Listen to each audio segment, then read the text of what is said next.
crazy, yeah, that shit makes me crazy, yeah, that shit makes me. You make me go loco, baby, yeah, that shit makes me crazy. Hello and welcome to another episode of Lost Aux Media. Baby, yeah, that shit makes me crazy, yeah, that shit makes me crazy, yeah, that shit makes me. You make me go loco, baby, yeah, that shit makes me crazy, yeah, that shit makes me crazy. You make me go loco, loco. Oh yeah, we got a lot of good jamokes this episode, but I'm thinking we start out with a couple smokes. We already got the tunes, so I'm thinking there's no better way to start this episode than to have a couple of posts to accentuate that. You make me go loco, baby, yeah, that shit makes me crazy, yeah, that shit makes me crazy, yeah, that shit makes me. You make me go loco, baby, yeah, that shit makes me crazy, yeah, that shit makes me crazy. You make me go loco, loco. You make me go loco, baby. You make me go loco, baby. You make me go loco, baby. You make me go loco, baby. Ooh. So I'm thinking we start this episode with a light week segment. You guys remember the week segment? I'd be a pedophile for 20 million. That's Ethan Klein, the What's Eating Ethan Klein segment. We haven't had one in a while. And here's the thing. Some of you guys will comment on the episodes and be like, no What's Eating Ethan Klein segment, man. That's a fucking fail, bro. Look, man, you can't cover him every week if he's not doing anything. You know, he hasn't been having these anti-Semitic crash outs. He moved on to bigger and better things. He's gone on to Anissa Joma and iDubbbz. He's exposing the hell out of him. This guy's had a pretty good week this past week, I'm not going to lie. Go back and watch the episode where Ethan has iDubbbz and Anissa's boxing trainer on. They expose the whole creator class shit. Anissa and iDubbbz getting fucking profits instead of all of the money going to charity like it's supposed to. They're hosting galas when they're 500,000 in the red, you know? And basically exposing how Anissa is kind of just like suckling off of this iDubbbz guy and going about just ruining his whole goddamn life. Such a sad thing. Sad to see what this piece of shit has become. But we have a light week segment for you this week. What's Eating Ethan Klein segment. It's a very light one. Like I said, this one might send you on a little bit of a tailspin. Okay? Anyway, that's Boogie. Hey. Don't go crazy. Don't go crazy. So, wait until you see this time code. These guys, you know Love? The Swedish heartthrob Love? You know, gorgeous. My man, gorgeous. He has that soundbite now. Zach uses it all the time. He said it kind of weird. Gorgeous. So, Love, the Swedish token idiot on the show, they end up finding out something about Love that I think is going to really, really fuck up your psyche when you hear this. Wait until you hear Love's little secret. Check this out. So you want me to do the first thing on the list here? Let's see. Oh yeah, this is big. This is big. Lots of thoughts here. So Love, now, as far as I can tell, this is not a joke. This is real. Love outed himself, and you can tell he was hesitant to bring it out. But I'm grateful that you did, Love, because this is an important conversation that we need to be having. I'm a man of truth. Now, There's no point in hiding. I genuinely appreciate it. I think there's a lot to be talked about here. Yeah. So here is Love by being outed by his chat and being forced to confront his demons here on stream. That's right. 1 sec. Now, what could it be? What could this be about? Mr. Love. What could be the big secret? Could it be that he's gay? I would believe that, actually. If Love was gay, I would believe it. Because he's weird. He's very weird. You know this guy, like, doesn't drink water? He drinks, like, strictly gamer subs. Like, he could go endless amounts of time. He will not drink a shred of pure water. Not even an ounce. He hates it that much. And, you know, the Swedes, like, in Europe, they have a lot of weird habits that we don't have. Like in Germany, they eat that hoopsie poopsie, the meat that comes in a mason jar. You cook it and it comes out like a prolapsed anus. You remember that? We covered that on the show. So these Europeans, they're crazy. So I'm very curious as to what this could possibly be. What is Love's chat going to out him for? I only have $2, Love. Love you and address the bacon. Oh my god, not the bacon. Oh.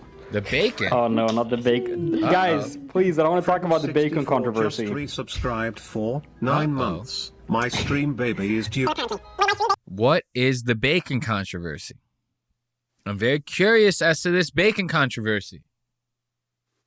Does he eat too much bacon? Is he eating too little bacon? What about bacon do you not want to tell us?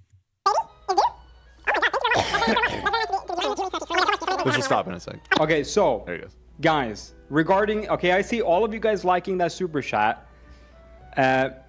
Okay, should I address the bacon controversy or no? Yes. Dress the bacon in the Yes, room, Love. Please. Yeah, I don't know. I didn't All want right. to, but Let me tell you guys about the bacon controversy. I did. We had a little bit of an oopsie last stream, okay? my cooking stream. Bacongate, okay.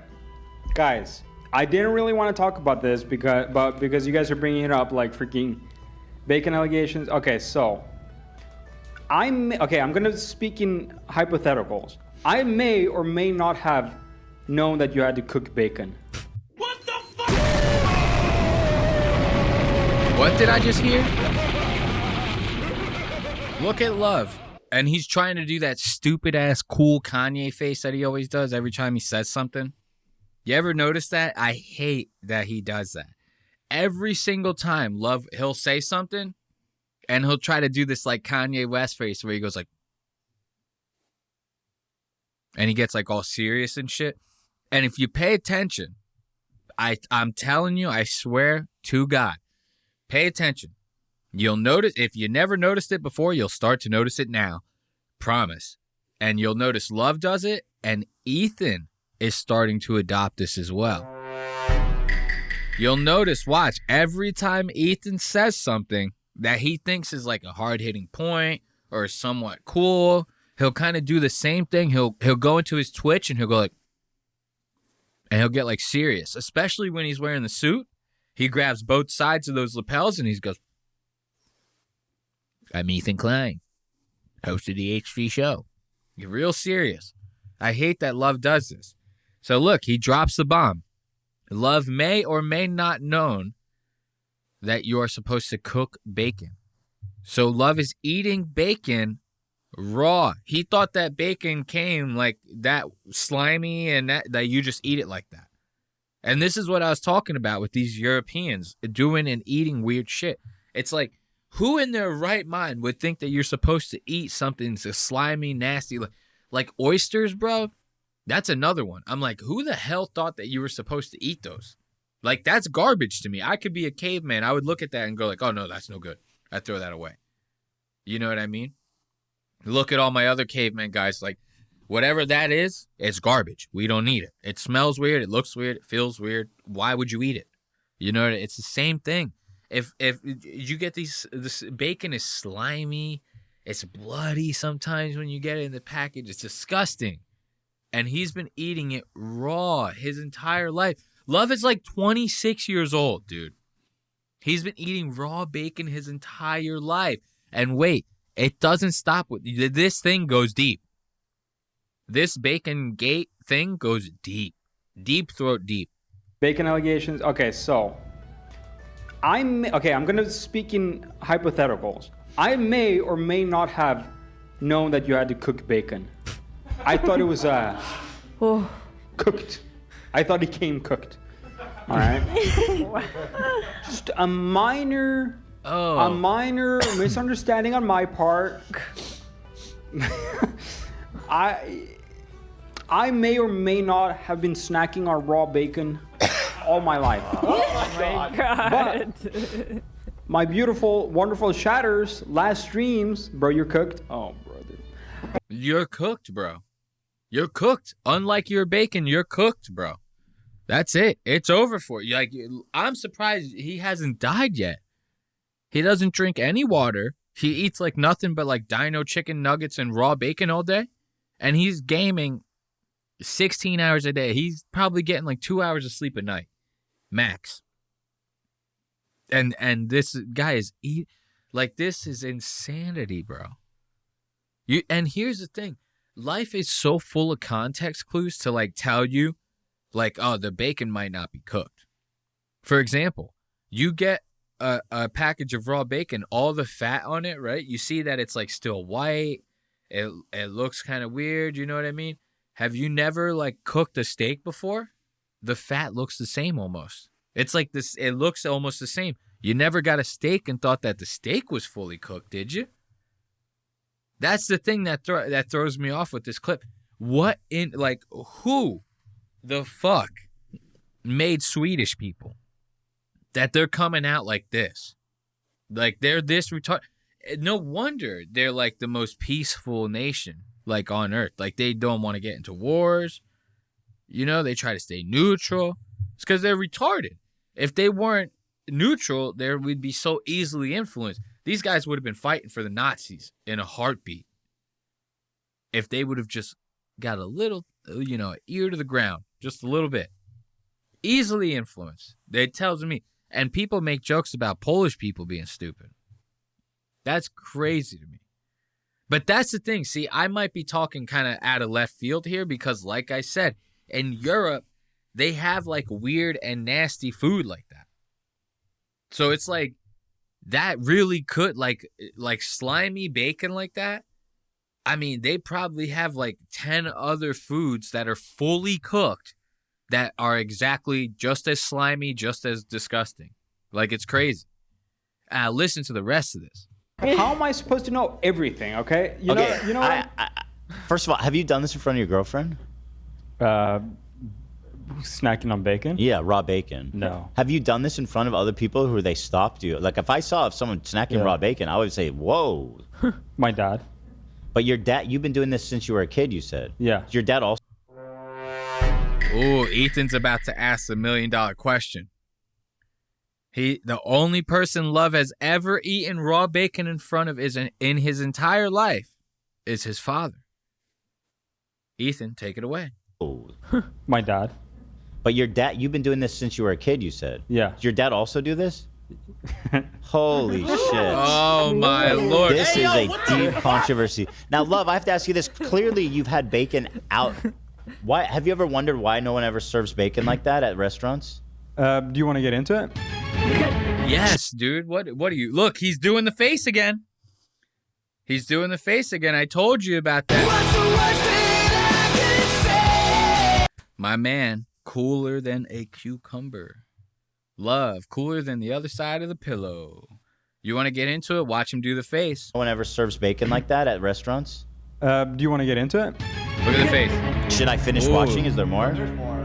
There's when you see the moment of realization. Yeah, well, I was cooking bacon and. No, you didn't cook, dude. No, I'm not cooking bacon. Well, Bro didn't cook. I bro. wasn't gonna, but then I was answer the forced question. What did you ever wonder why it is when you go out to eat, the bacon is crispy Okay, so and cooked? So let's get into this here. I prefer my bacon cooked.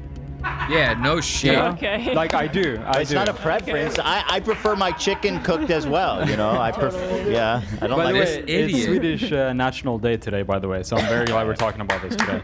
But Let's give it up for the Swedes. Swedes. Imagine being a Swedish person, right? And you know that H3 is like one of the more popular shows out there in the world on YouTube, right? And this is how you're represented.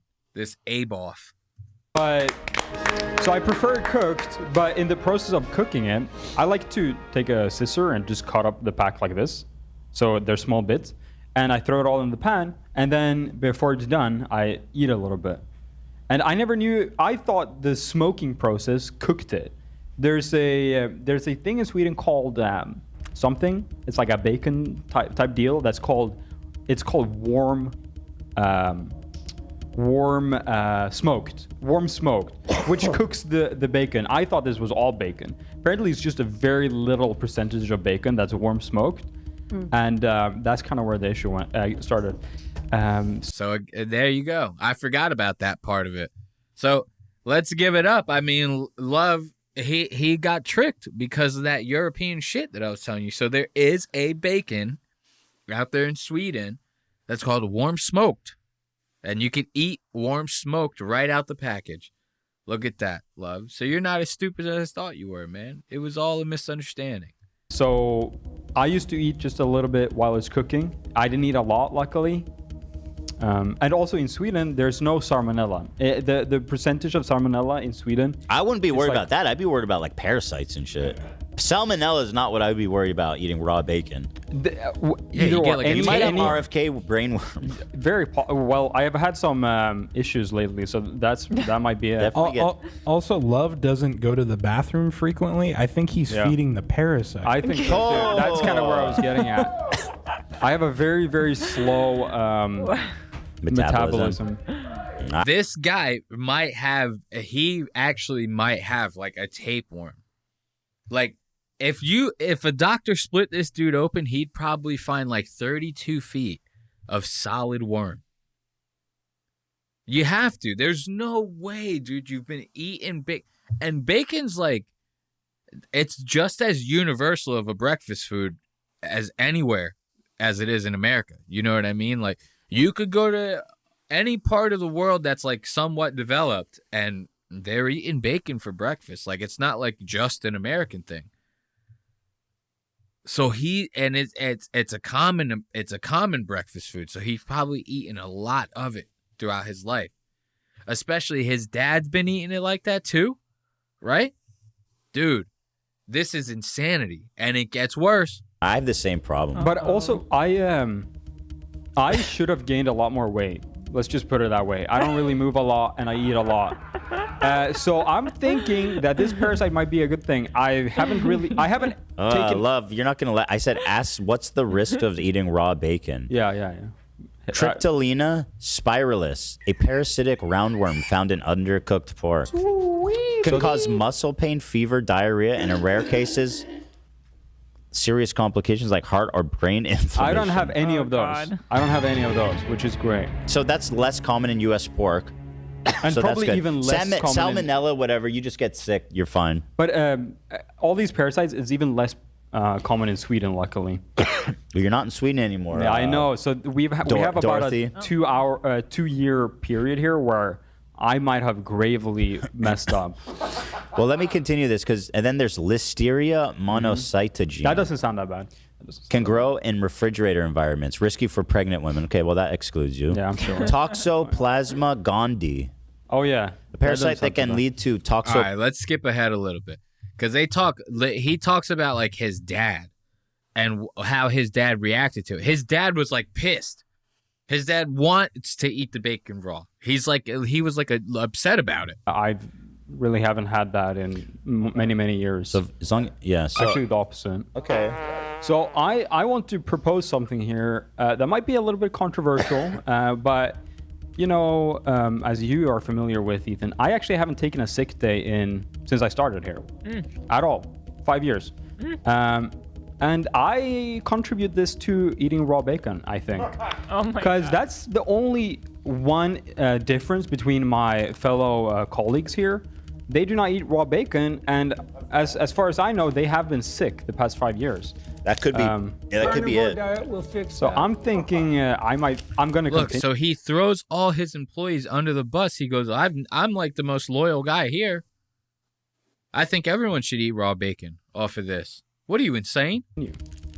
Well, just keep an eye out for muscle pain, fever, diarrhea, or heart or brain inflammation. Yeah, and as fast as I feel any of them, I want to hear the dad, dude. Listen to this.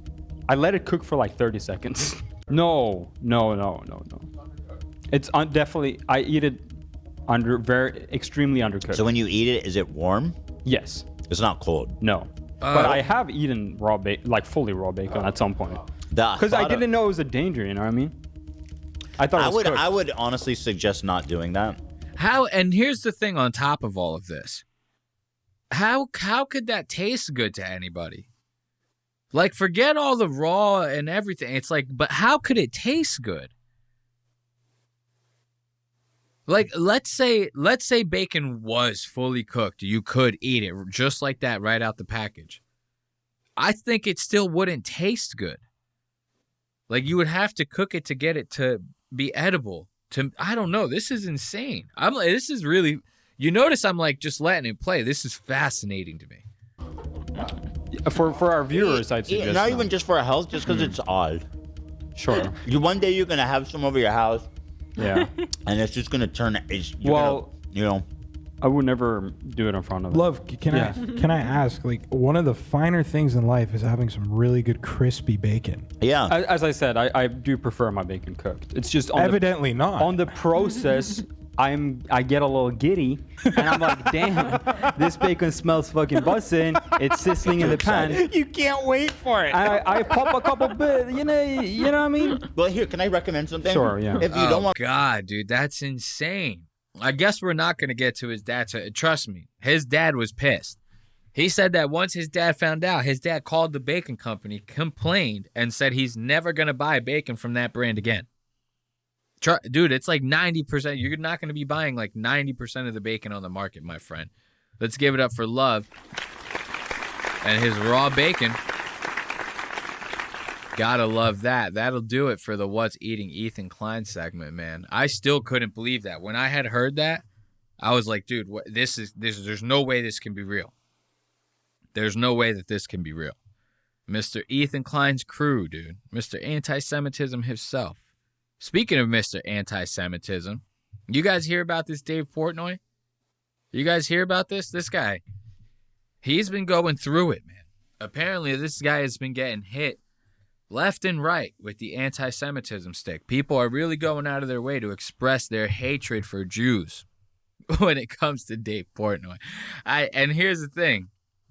I think it's really just people putting a stick in Dave's spokes, so to speak, metaphorically speaking, you know.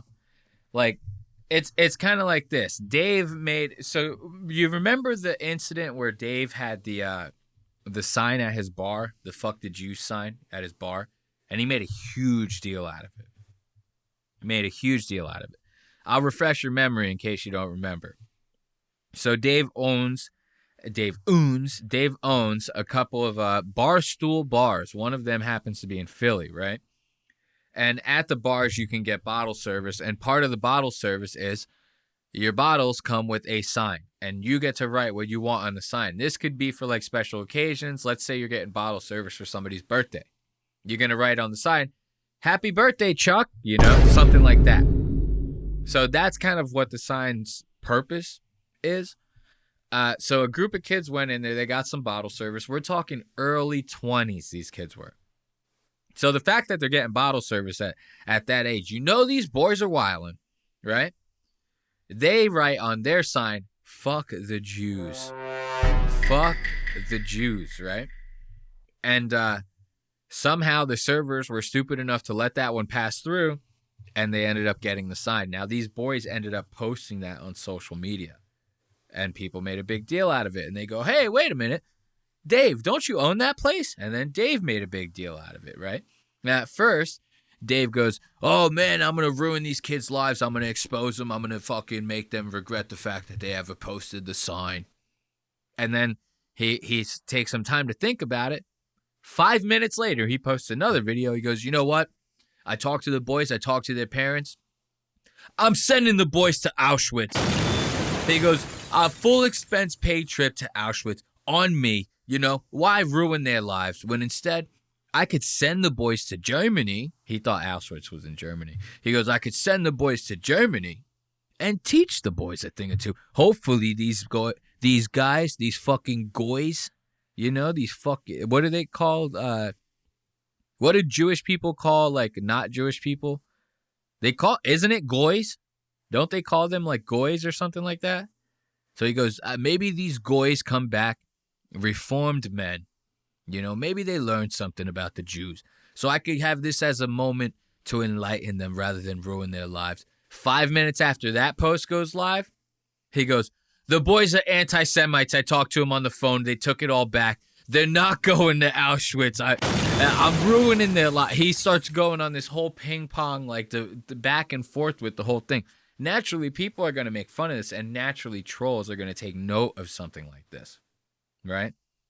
If you make a big deal about something bothering you online, and it's public, and a lot of people see it, a lot of people hear it, they're going to take what's bothering you, they're going to use it against you in any way that they possibly can. You got to think of it as like an Achilles heel, so to speak, right? So you think of it like this. Dave goes online, he makes a big deal about the anti-Semitic sign. Anyone who hates on Dave, or any trolls out there on the internet, are going to go, oh man, this is really bothering him. They're going to look at it as an Achilles heel.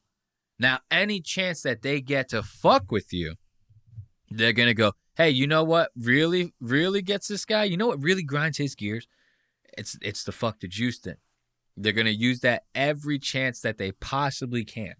So the bigger deal that you make about it, the bigger deal everyone else makes about it, including the trolls. So I wanted to show you guys, Dave, this is an example of what happens when you just don't let the shit go.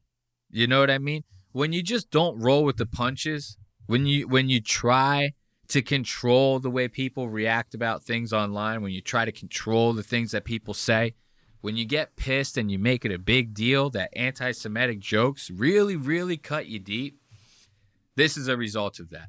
So Dave ends up having a one-bite pizza review at a place called Terrazas in Toronto, Ontario, right?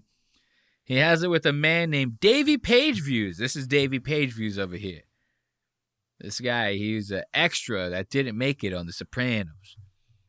So this guy takes Dave around to all these different pizza joints in Toronto, shows him the best slice in the city, one of them being Terrazas Pizza. This is a pizza joint owned by a man named like Larry Lasagna or something like that. No joke, Lasagna is like his birth name. Now this is going to start out as a regular pizza review, but it's quickly going to change. And this is what I want to show you guys here. Welcome back. Let's skip that. We're here for, Let's go to this time code right here. So this right here, this guy in the Blue Jays shirt, I think he's like the Suns owner. So he's like Larry Lasagna's son, Joey Spaghetti or something. I don't know what the fucking kid's name is. So they're having this nice moment, right? This guy apparently years back at some Toronto game, some Major League Baseball game, this guy missed a home run catch that he could have made in the crowd. And for some reason, the news made a big deal out of it. So he kind of like went viral for it. Guy's showing Dave this scrapbook. He's got all these pictures, all the screenshots from the different talk shows where they talked about him and played his clip, all his interviews. He's like, Dave, it was the best 3 days of my life. I'm telling you, nothing has compared to it since this pizza review. You know?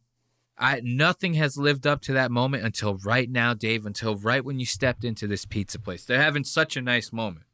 And this moment's quickly going to change during this pizza review. Watch this. Jimmy Fallon to Stephen Colbert, Jimmy Kimmel. It's the craziest 3 days of my life. we're here for the Bitcoin conference. And obviously we had to check in with the Greek. We're here. Naturally, Bitcoin conference. I'm liking that. Dave's fit.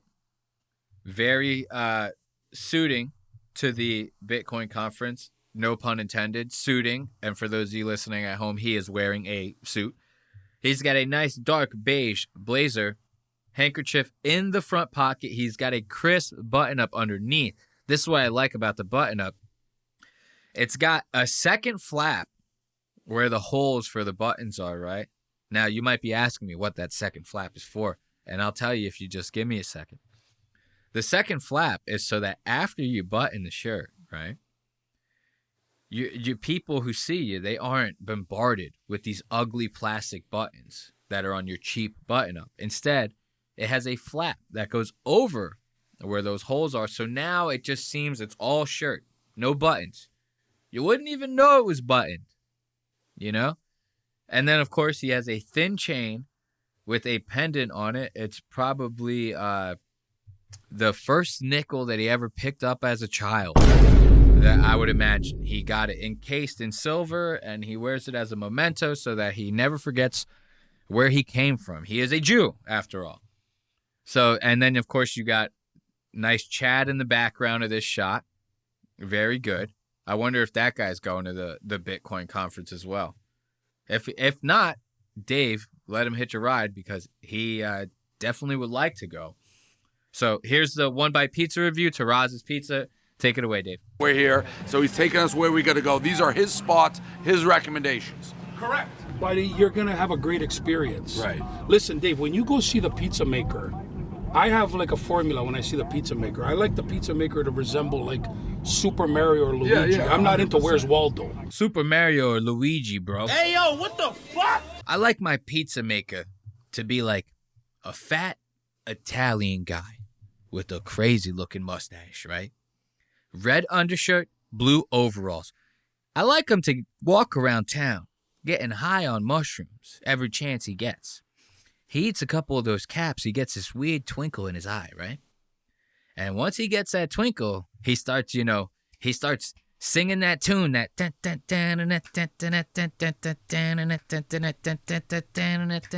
he starts speeding up. Next thing you know, this crazy mushroomed out Italian is running around town, killing turtles every chance he gets. He's stomping them to death. And he makes the best pies in Toronto. You gotta give it up for this guy. Dave, I'm telling you, you don't want some Where's Waldo looking fucking creep in the pizza kitchen. You need a mushroom-eating, turtle-killing Italian plumber like my man Mario. Listen, Dave, when you go see the pizza maker, I have like a formula when I see the pizza maker. I like the pizza maker to resemble like Super Mario or Luigi. Yeah, I'm not into Where's Waldo. Yeah. Do you know what I mean? Like some of these guys that are making pizza now, they think they're curing cancer. It's like, calm down. You know, like be friendly, be nice, and you support a local business. Yes, correct. So he's calling this old school terrazza. One bite, everybody knows the rules. We didn't get here the first time. Place is very cool on the inside. We got Frankie Lasagna's whole... I want you to remember this image right here. You got Dave with the pizza. You got my man Joey Spaghetti over here. This is Larry Lasagna's son. Hanging out with the Blue Jays gear on. Full effect, reliving that viral moment of his when he missed that home run catch. And then you have the neighborhood children standing behind him at the entrance of Terrazas. You couldn't paint a promotional picture better than this for this restaurant.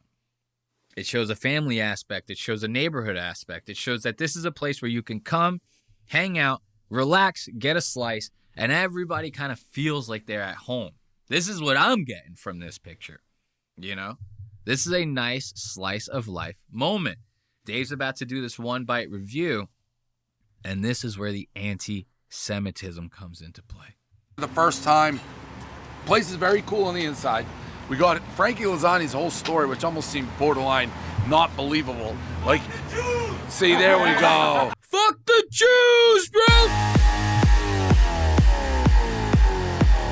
Dave over here. There we go. These guys. He's over there. He's trying to look at his team. He goes, you guys get a license plate? You guys get a license plate, bro? I'm not going to let this one slide. This one's not fucking cool. He's doing... This is crazy, bro. He's doing this. He goes, oh, God. Now, this is the thing. I know I'm making fun of it. This is a funny situation to happen, right? This is just a couple kids driving by. Here's the thing. The reason to me why I'm bringing this up is because right now, in this moment, Dave is justified to be, upset about that, right? Like, if I was sitting there doing a pizza review and some guy drove by and he was like, hey, you fucking spick, I'd be like, oh, you know what I mean? I'd be like, what the hell is happening here? Like, I just got into town. I'm just trying to enjoy a couple slices. It's like, what the hell? You know what I mean? But I wouldn't go and make, a whole online campaign about it. But that's not what we're talking about in this very moment. Right now, he's kind of justified to be like, this is bullshit, Come on, guys. Like, what the hell is this? Watch what happens after. This is what I have a problem with. Watch this.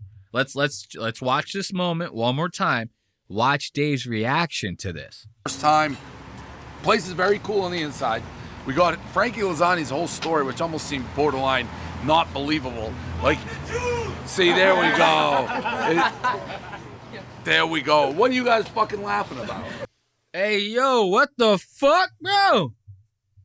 What are you guys fucking laughing about? Bro, this is a group of 13-year-old kids, sir. This is a group of 13-year-old kids, bro. And here's the thing. When I was growing up, like, kids, like, you see, look at these guys. These kids are like, they're shook. They're laughing because they're uncomfortable. They don't know what the fuck is going on here. You know what I mean? Kids nowadays, they hardly even go outside. You're lucky you're even seeing. This is like seeing like a deer out in the middle of a field. You're like, hold on. Because any sudden moves, and these kids are going to scurry back to their houses and start playing Call of Duty faster than you could blink. The fact that they're outside is a fucking miracle. All right? These kids don't know anything about, like, being out in social settings where there's confrontation in the mix. So what a lot of people, they react to that kind of stuff by anxiously laughing.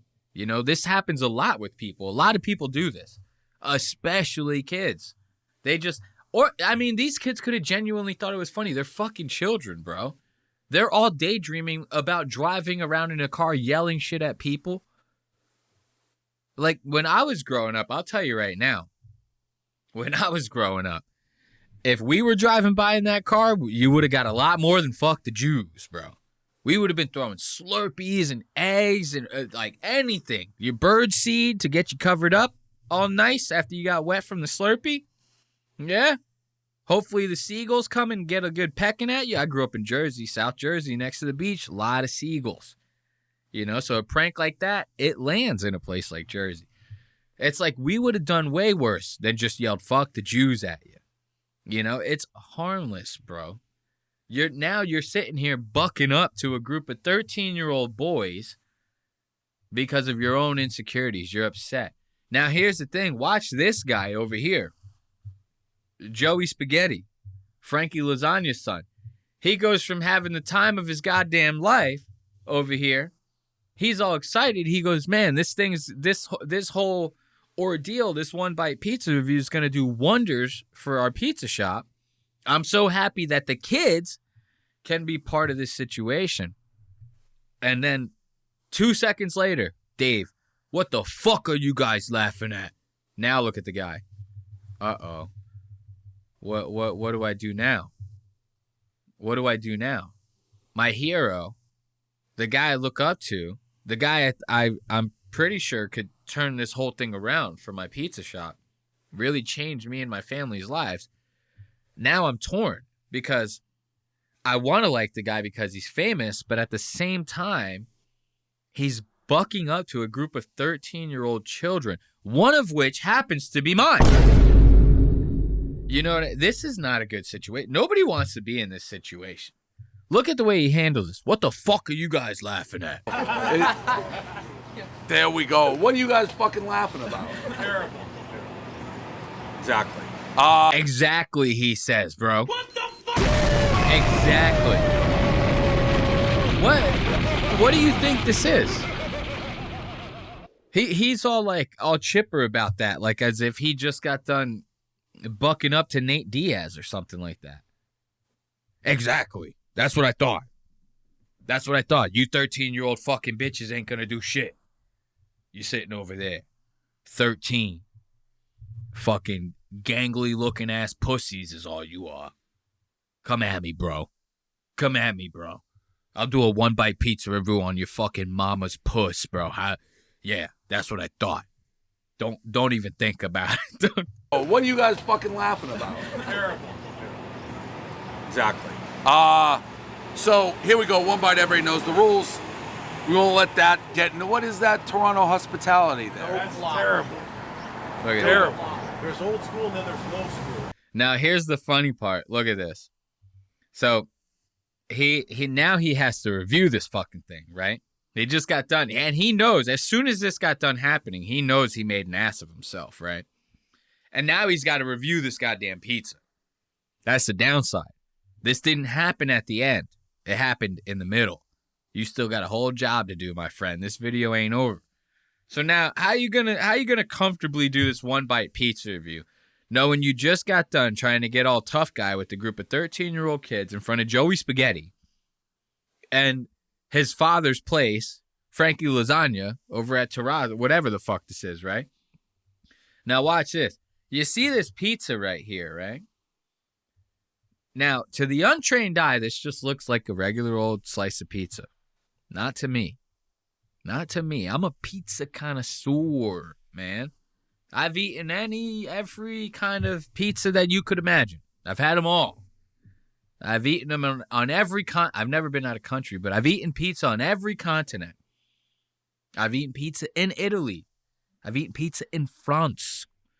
I've eaten pizza in Morocco. I've eaten them all. I've eaten any kind of slice.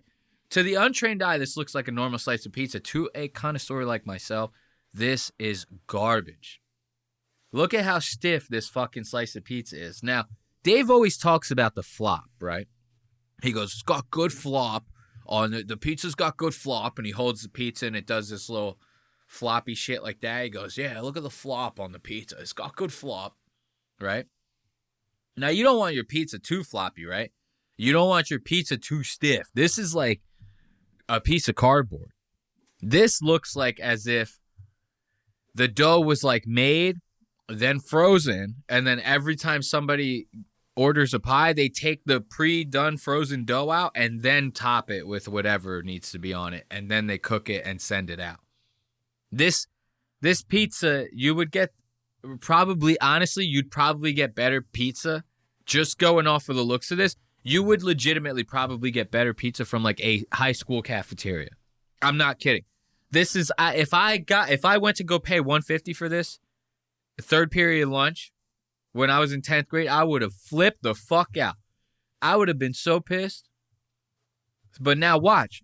He just made an ass out of himself. Now he has to rate this cafeteria style pizza, right?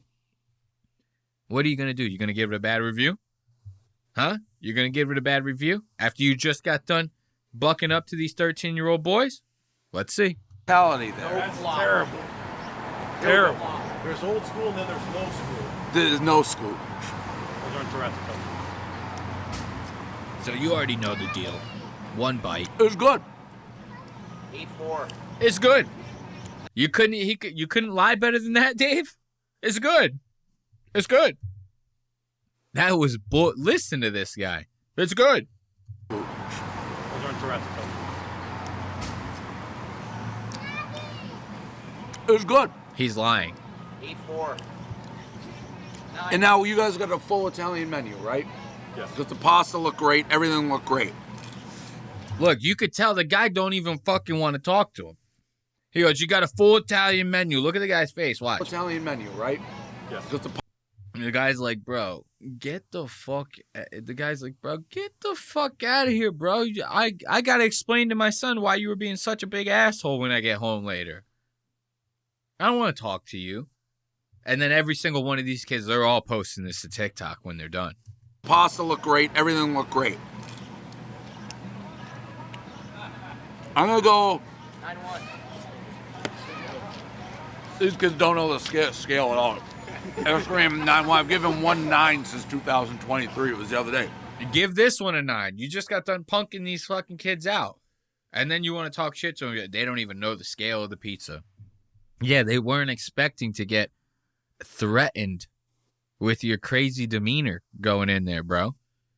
The guy goes, fuck the Jews. And then you go and act like the most ruthless Jew this side of Toronto. What are you, nuts? It was good quality pizza. I'm going to go 7-4 on it. Like it's right in the middle. It's good score. Human being right And as we always say, 7-4. Frankie Lasagna is the real deal. Frankie Lasagna is the real deal. Let's give it up. Let's get a 7-4 from Mr. Portnoy himself. I want to thank you, Dave, for that. If it wasn't for you, I would have never saw that. Yeah. How this? So now here's my thing, right? If you're willing to talk to a group of 13-year-old dudes like that, how are you willing to talk to everybody else?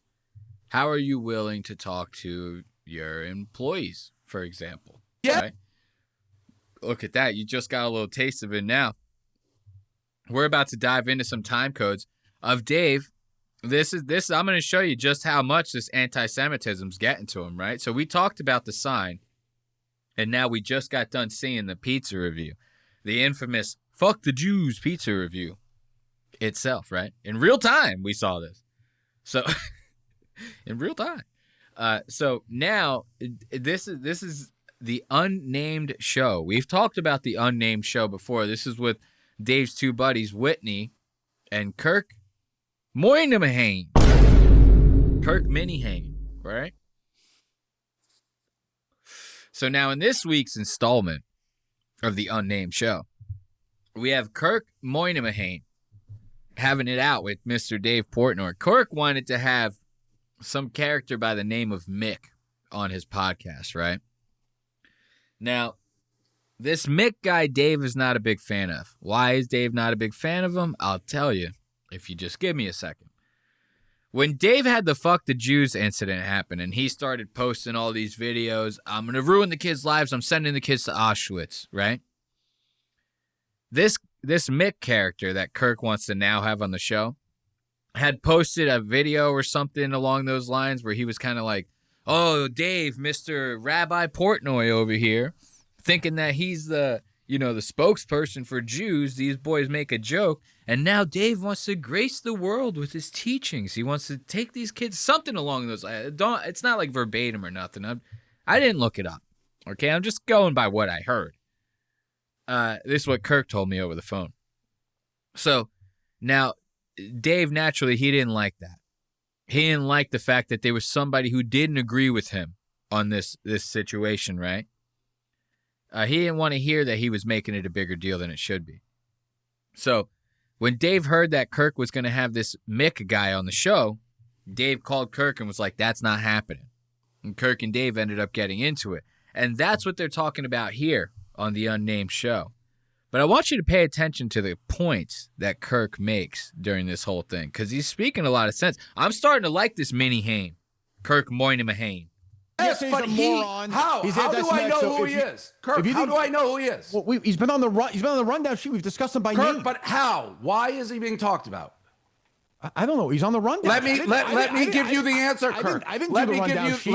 I didn't do the rundown sheet. Let me give you the answer why he's been talked about first. Because he tweeted at me after a clearly everybody is, "Oh, this guy's trash." He took a different angle. Who is Dave Hey, Rabbi Portnoy, who are you to talk about? So spare me that I owe this piece of shit. I think Rabbi Portnoy was. Oh, I like that. Look at this. Dave, right away, showing his hand, he's sitting there going, "Yeah, when the "fuck the Jews" sign thing happened, I posted about it. Everyone was on my side, dude. Everyone was on my side. There were so many people out there going, "Who is this guy with the sign? He's fucking trash." Everyone out there, this guy's trash, but not Mick. Not that Mick that you want to have on the show, Mr. Moynihan. Look at this, Mr. Moynihan over here. You want to have Mick on the show. Mick went a different route. Mick didn't agree with me the same way everybody else did. Mick started making jokes. "Oh, Mr. Rabbi Portnoy, who are you to be talking about this?" And Dave and me, I'm speaking as Dave. Dave don't like the fact that somebody online is disagreeing with him over a topic that he takes so near and dear to his heart. Dave makes all sorts of jokes, but for some reason, this Jew stuff, this is off limits. Okay? You can't touch this one. Tweeted at me after a clearly everybody is, "Oh, this guy's trash." He took a different angle. Who is Dave Hey, Rabbi Portnoy, who are you to talk about? So spare me that I owe this piece of shit. I think Rabbi Portnoy was a joke. I think that was a joke. I think Rabbi Portnoy was a joke. You just don't get it, Kirk. You just don't get it. How many of these? Dave's like a fucking girl. You just don't get it. You hit him with like one rational thought, and you just don't get it. You just don't get it. You're never gonna understand where I'm coming from. Okay? But babe, it was just a joke. You just don't get it. Dave's like a fucking bitch right now. He's legitimate. Look at his face. Kirk hits him with, "Oh shit, I'm spitting, dude. This has me laughing so hard." So Kirk hits Dave with that. He goes, yo, the dude was joking, bro. Dave, it almost ruins Dave's whole day. You just don't get it, Kirk. You just don't get it, do you? By Portnoy was a joke. You just don't get it, Kirk. You just don't get it. How many of these jokes? I get them all day, and they all sound like Mick. So how many of these jokes while people are getting murdered in the streets? Okay, well, you made a joke about people wearing jeans and getting raped, and then people were raped after that. That is... What the fuck? Oh, shit! Wait a minute, what?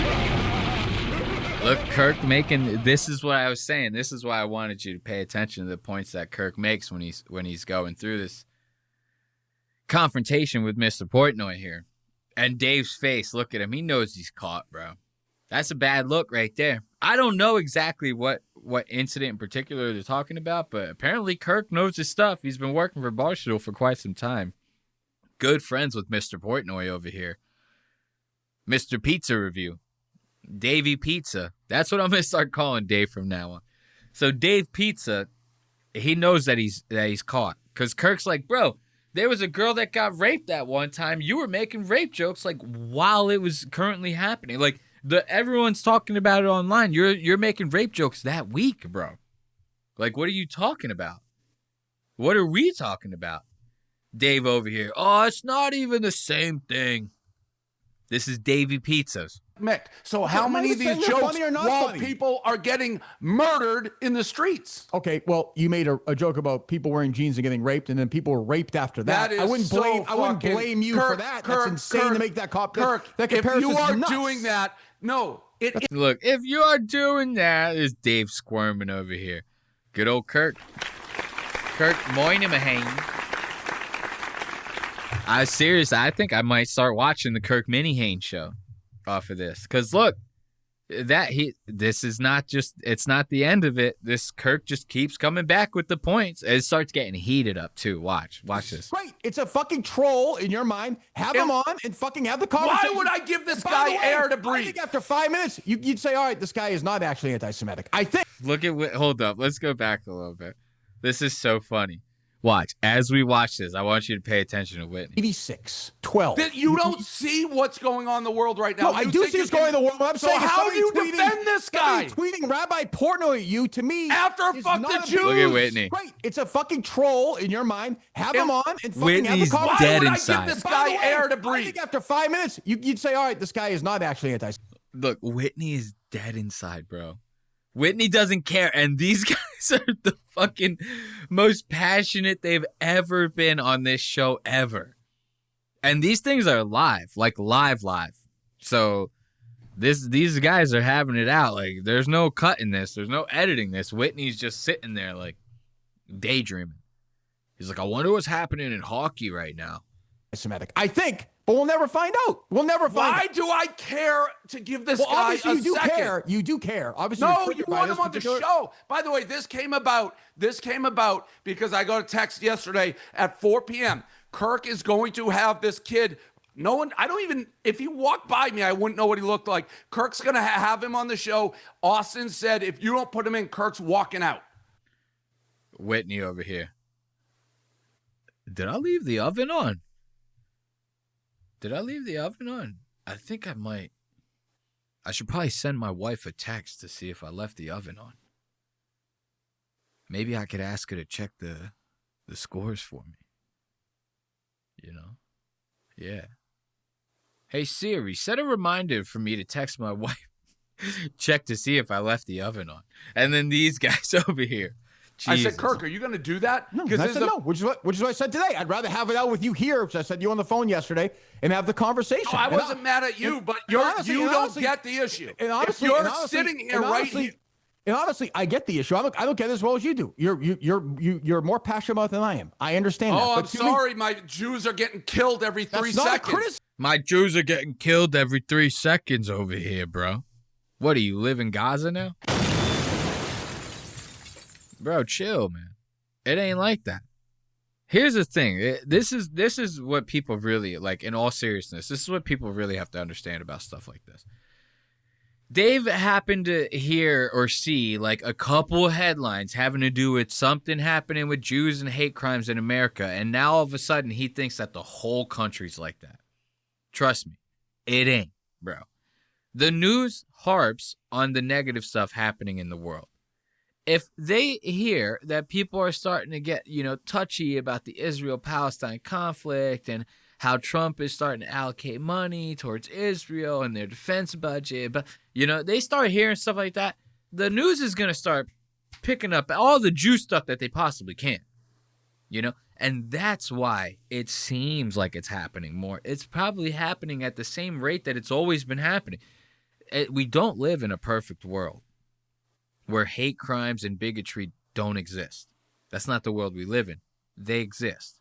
And quite frankly, as far as I see it, they're probably always going to exist because there's always going to be some sort of evil person out there who's going to be willing to do something like that. Going to be. You notice I said that like 6 times in 2 sentences?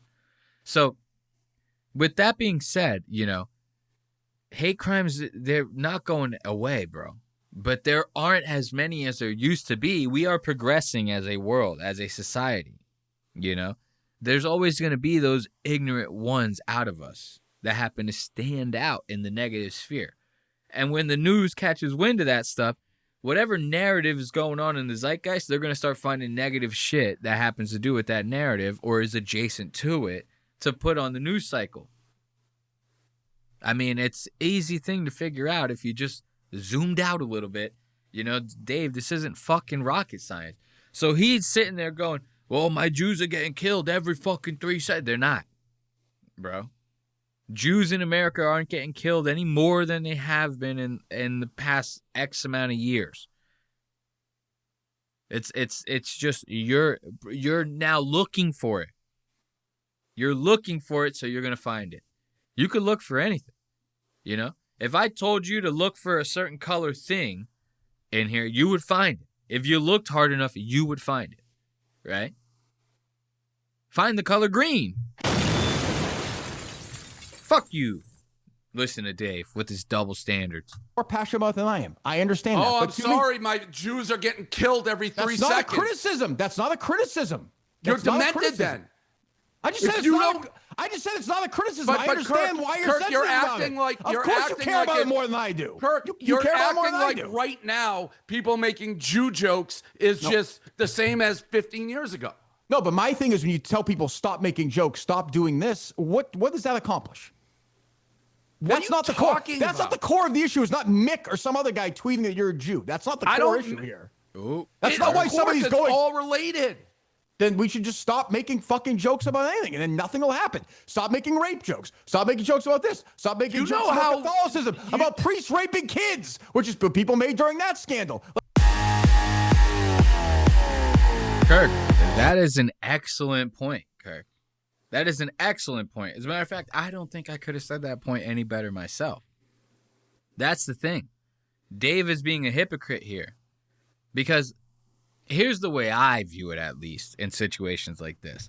If you want to get all like righteous, social justice, warrior, whatever you want to call it, about any kind of jokes, whether they be towards women, children, a certain race, a certain religion, whatever type of protected group you can think of, jokes about the rainforest in Puerto Rico, it's like any types of like jokes like that. If you want to get, politically correct about one of them, you have to go across the board with that kind of stuff. You can't just cherry pick which one is your favorite flavor of the week and go, this one we can't joke about now. Sorry, guys. Sorry. Somebody, there was a hate crime about Jews somewhere in Chicago, had nothing to do with my life. The Jews are getting killed out in Gaza, country that I'm nowhere near, have no connections to. Aside the fact that my family shares the same religion as those people. Me, Davey Portnoy, I'm calling it right now. Jews, off limits. You cannot make jokes about them. Sorry, Jews are off limits. What's the worst thing I could say? You could say a lot. If it's about Jews, the worst thing you could say is a lot. You could say a lot of bad shit, and from now on, all of it is off the table. You can't do it. And Kirk is making a very good point here. He's like, you're having a double standard because every single time that there's a scandal, something happening out there, we're always making fun of it. That's what we do. He even said we shouldn't make priest jokes about raping kids, touching kids, which we joked about when that scandal was going on. This is Dave. This is double standard Davey Pizzas. That's a triple DP, double standard Davey Pizzas over here. Now watch this. This argument with Kirk, it keeps getting more and more ramped up. And they're very comfortable with each other. Like, these guys are like friends outside of work too. I would imagine.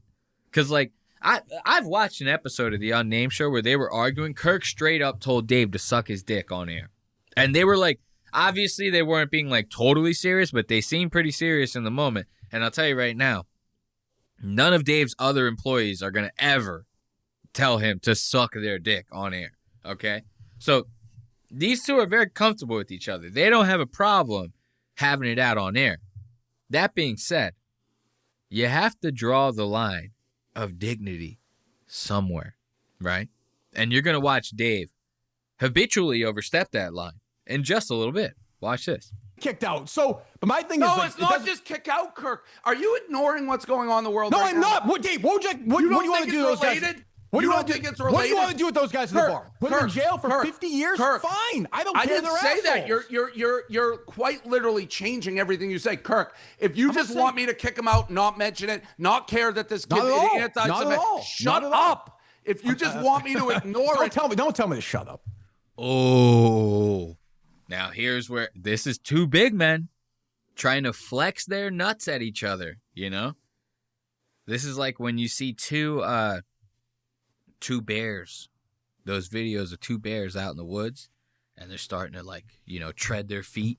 And they're going, rrr, rrr. You know, Joe Rogan, he goes, rah, rah, into the microphone. You know how Joe Rogan does his bear impression? He goes, rah, you know? And the bears are doing that. They're getting ready to fight. This is what they would be saying to each other if you could understand them. They'd be going, hey, you, shut the fuck up. And the other bear would be going, he'd be going, don't tell me to shut the fuck up. And then this is the time. Look at Dave's face. Dave is the bear. Dave's on the attack. Dave's got blood. He smells blood. And trust me, with a schnoz like that, he could smell it from a mile away. He smells blood right now. There's blood in the water. Dave's ready to strike off of that. He goes, don't tell me to shut up. Dave's about to be like, or what, bitch? Watch this. Don't shut the fuck up, you bald fuck. Okay, go ahead. How's that? Oh, it's kill. I'll never recover from that, Dave. Go ahead, continue. I'll never recover. Well, you're the one who, like, oh, big boss man, don't tell. I'll tell you, you work for me. Okay, go ahead, continue. You little bitch, you work for me. Sure. Ooh, you work for me, motherfucker. You were the clock that was ticking in my home. Change my state of mind. Ladies and gentlemen. Love's so hard to find. We got him. Look at Dave over here. Is this the kind of boss that you want to have? They better be paying top dollar over at Barstool, bro. Because I'm telling you right now, any job, I could, if I'm working for somebody else, and I get that, you work for me, you little bitch. That's HR. I'm filing a lawsuit like that. You can't just talk to me like that. You can't just talk to people like this at work, bro. On the job, if you will. Like, that's not how these things work.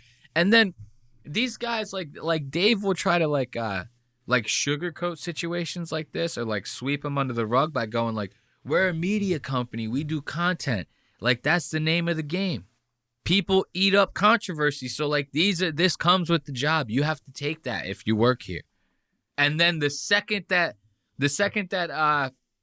there are some concerns over a kid show named Mr. Jerry in regards to the fact that your biggest sponsor is a gambling company called DraftKings, then all of a sudden HR plays a huge component in everything, right? But then this shit happens. You don't hear a peep from HR over at Barstool. They just, hey, man, we're a media company. That's just the way it goes, you know? What happens if Kirk Moynihan goes out into the hallway and just starts grabbing girls' asses and tits, right? What happens then?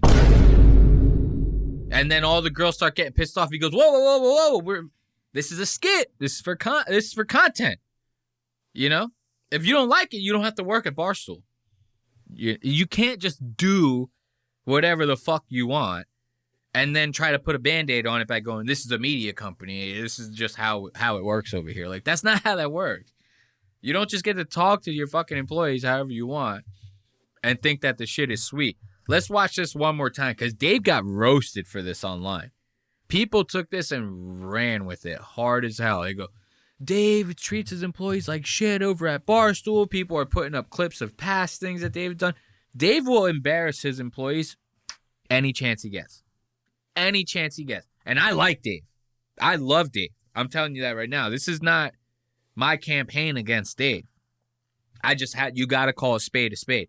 When you're acting like a bitch, people are going to call you out for acting like a bitch. I mean, that's just the way it goes, right? And this guy is acting like a bitch, especially for a guy who has no problem dishing it out the way that he does on a constant basis with his employees. Now watch this. Watch how he does this before we end this part. Changing everything you say, Kirk. If you just want me to kick him out, not mention it, not care that this kid is anti-Semitic, shut up. If you just want me to ignore it, don't tell me to shut up. Don't tell me. Shut the fuck up, you bald fuck. Okay, go ahead. How's that? Oh, it's kill. I'll never recover from that, Dave. Go ahead, continue. I'll never recover. Well, you're the one who big boss man, don't tell. I'll tell you work for me. Okay, go ahead, continue. You little bitch, you work for me. Sure, you bet. Ooh. For now, Oh, you continue. don't?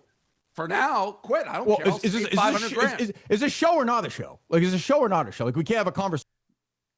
Watch. This is the boiling point. You're an idiot. Okay, continue. You're literally saying people should be allowed to make Jew jokes, say whatever they want right fucking now. That's yes, I think people should be allowed to make jokes. So how many motherfucking Jews have to be killed before you stop?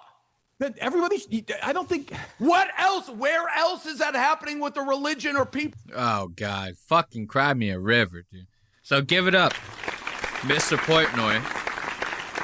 This guy, you talk to him about working at his company, he'll be like, yo, we pay the best. Like, we're a great place to work. You know what I mean?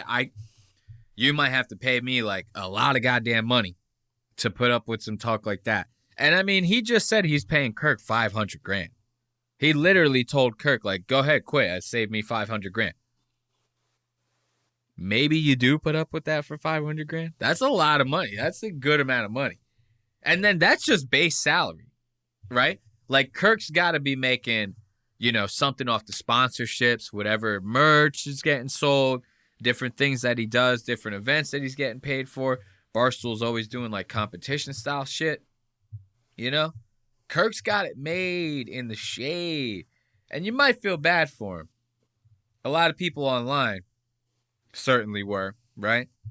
They were going, yo, Dave, who the fuck are you to be talking to your employees like that? So what if Kirk's an asshole? You still can't talk to him like that.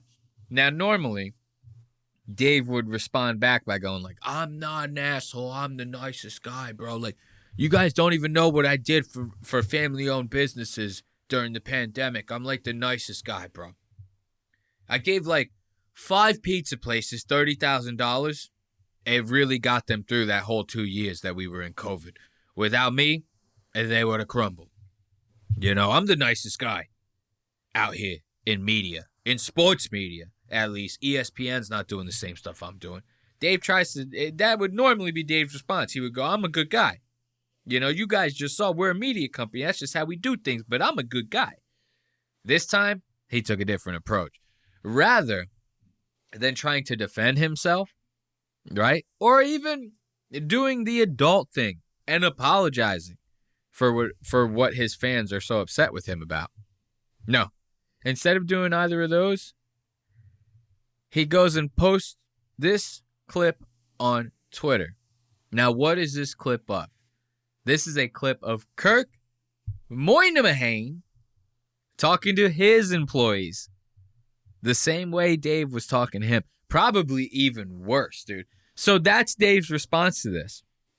Instead of trying to defend himself, instead of apologizing like a normal adult, Dave's response to this is to throw Kirk Moynihan under the bus. Watch this. Fucking bitch.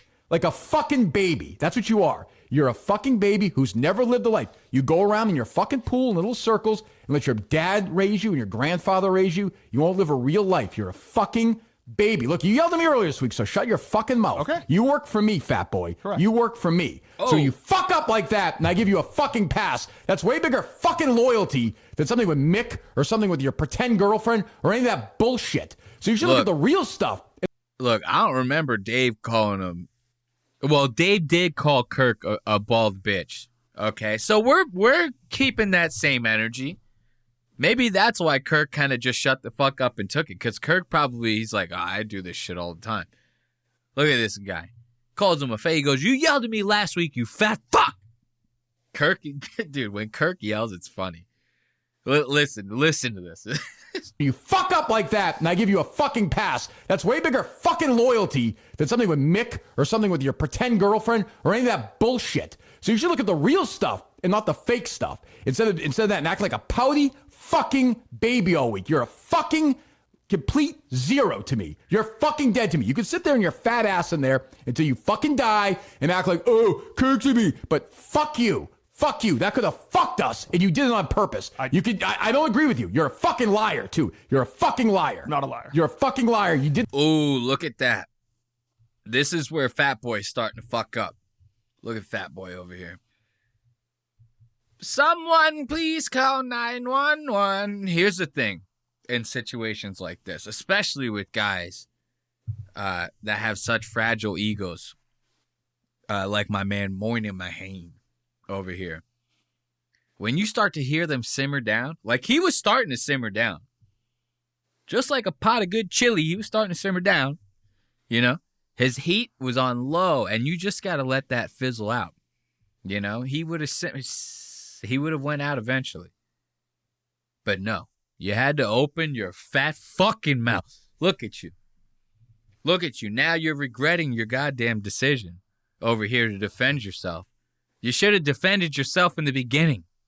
Not when he's starting to wind down. Now you got him all fucking wound back up again. Look, as soon as you hear Kirk starting to simmer down from yelling, now this guy wants to answer him back. Now he wants to talk shit. Kirk's to me, but fuck you. Fuck you. That could have fucked us, and you did it on purpose. I don't agree with you. You're a fucking liar, too. You're a fucking liar. Not a liar. You're a fucking liar. You did that on purpose to try and fuck me over. And I still kept you on the fucking job. So you should say thank you every fucking time you look at me. Do you understand me? Ooh. Look, I love the way Kirk yells. He goes, you really fucked me. And you should be thanking me every time. And you fucking and you fuck me. Kirk over here. This is way worse than Dave. I'm not going to lie. Dave is fucked up for this, bro. Think about that. Think about being friends with Dave. You get into an argument with him. He embarrasses you live. Not on recording. Live. In front of everyone. By telling you, shut the fuck up. You work for him. You're a little bitch. What, you gonna quit? Oh, blah, blah, blah. He fucking does all that, throws it all in your face. And then when everybody jumps on his back, he jumps on yours. Again.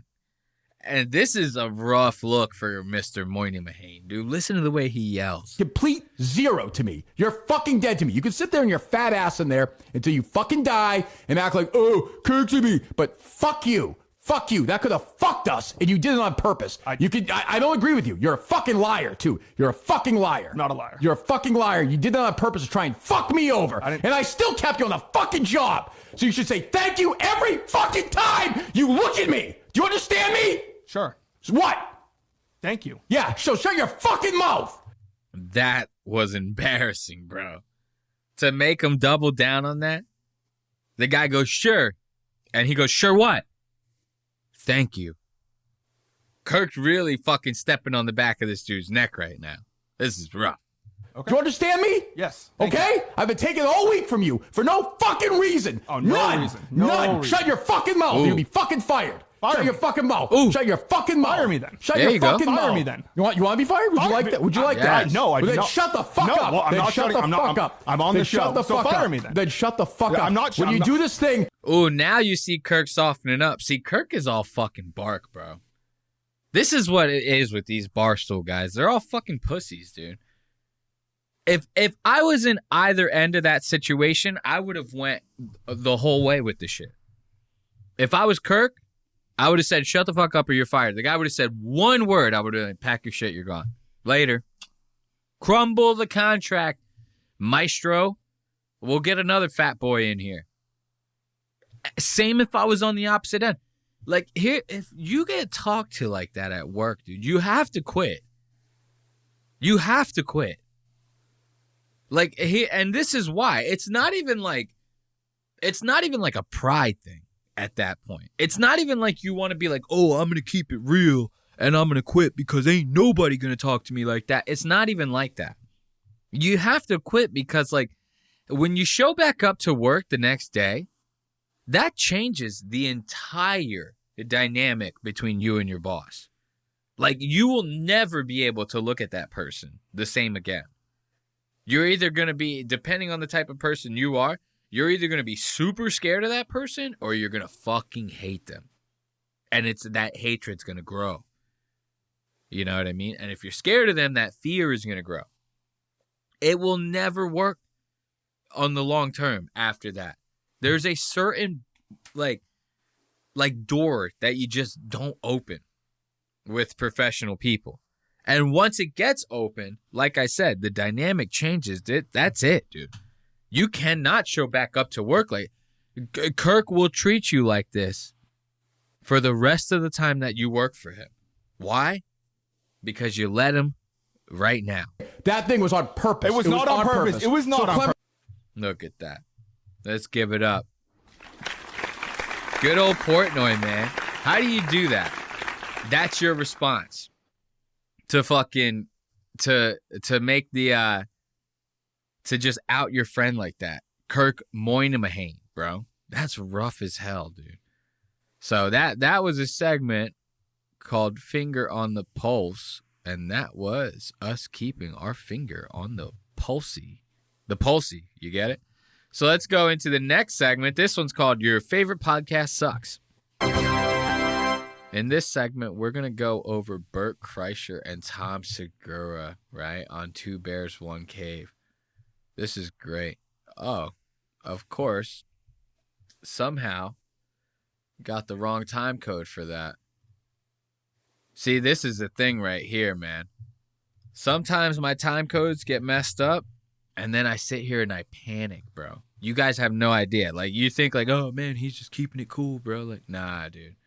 I get on here, like, when something like this is happening, a time code's wrong, I have to, like, do some, like, improv shit to kind of, like, fix the show. I start bugging out on the inside. Like, right now, I'm sweating. I'm practically sweating.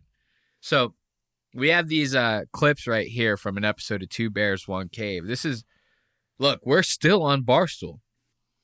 This is going to be a good old Tom Segra and Bert Kreischer, right? They had a Port Osos, their vodka Port Osos for the Bears. They had like a Port Osos like bar event, bar crawl, something weird. I don't know.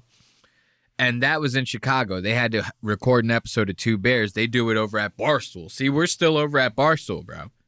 This is insanity. You know? Where's Dave Portnoy right now with these two? He should be speaking about anti-Semitism and the whole nine. But anyway, these guys are over here at Barstool, and we got some very interesting time codes from them. Let's check out this one. This is Bert's sweaty asshole. Why are you bringing this up in the middle of the podcast, Bert? Are those linen pants? Yeah, I'm switching to linen. It's good for summer. Except my asshole sweats, and so I have an ass sweat stain in my. What the fuck? Look at this guy. My asshole sweats. It makes a stain in my pants. So I'm switching to linen. Except my asshole sweats, and so I have an ass sweat stain in my asshole. So like if I sit down for too long, yeah, you just see like a wet mark. Dude, it's real sexy. That is. I have shit. That's real sexy. Bro, this is crazy, man. There's not too much to this time code. I just have to, like, every time I hear Bert say something about himself like this, I'm like, let's blast it out in the airwaves. Like, you should be telling everybody you know. Like, if If I knew somebody and they came up to me and they were like, yo, I got tickets to go see Bert Kreischer, the first words that would come out of my mouth, I'd go, you know, he switched over to linen pants because, like, when he sits down, his sweaty ass ends up leaving a stain in his pants and the seat that he's sitting on. I heard him say it on a podcast. Just figured you know that's the kind of guy that you're going to see. You know, in case you were wondering. You know, that's the guy you look up to. This is him. Mr. Sweaty Asshole. This is crazy. Yeah. You just see like a wet mark. Dude. It's real sexy. It is. I've shit so aggressively today. Oh, I haven't shit yet. Oh my God. I have nothing but. And this is Tom. Always. Give it up for Tom. Everything Tom is like worse than like Amy Schumer. It's ridiculous. Like male comedians, they'll make fun of female comedians. Amy Schumer in particular. That's why I brought her up as an example. And they'll go, oh, all their comedy is like pussy jokes and like, oh, I'm a slut and like sex jokes and stuff like that. Tom is like the same thing. If it's not like his dick or shit, it's like he has no act. It all has to do with poo-poo jokes and pee-pee jokes. That's all it is. And getting on Tom, look at this. This was an interesting time code. Let's listen to Tom talk about his newest addiction. And then I got back to my room and I fucking smoked DMT. I hit the DMT. What is it with you and DMT these days? It's the best fucking vape pen I've ever had in my life. But you disappear. Dude, I was fully hallucinating last night. Like, out of my mind. Dude, Tom sounds like one of those kids in high school that you would see at a party that did no drugs. And you go up to them, you're like, yo, man, how you doing tonight? And they're like, dude, I took so much acid. I'm like fully hallucinating right now. Like, I'm seeing the craziest stuff. The kid's like sober. You ever go to a party like that? Or you see somebody acting drunk, and there's a video actually of a girl. It's actually a pretty funny video. This girl acting drunk, and her friends go and give her water, and they go, hey, we're going to take another shot of vodka. And she goes, oh, yeah. And she takes it. She goes, that was some good shit. I'm so wasted. And then her friends are like, oh, yeah, you're wasted because, like, we've been giving you water for, like, the past half an hour. And she's like, you bitch. Like, it's like that. That's what Tom sounds like. He sounds like a poser when he says this. Dude, I was, like, fully hallucinating, bro. It was, like, so crazy. This guy is, like, are you addicted? Can you be addicted? Like, because I originally brought this time code up to be like, yo, I think Tom is going to be, like, addicted to this DMT vape pen that he's talking about. Because he's like Bert is even like, bro, you just disappear and start smoking on that pen. It's like, we can't even find you half the time. So, like, that's why I brought this up. But I'm like, now hearing the way he talks about it, I'm like, there's no way he's actually doing it. You know, he sounds like somebody who's never done drugs a day in his life. I was like fully hallucinating. You sound like a bitch. So it's like, can you be addicted? Like, you can't be addicted if you're not actually doing it, if you're faking it, you know? Listen to this, talking about this DMT pen again. This is wild. I tore my ACL, and you're like, wait. I go, I'm just kidding. But I go, with me, you probably believe it. And you're like, yeah. And then this morning, I was like, I think I did tear my ACL.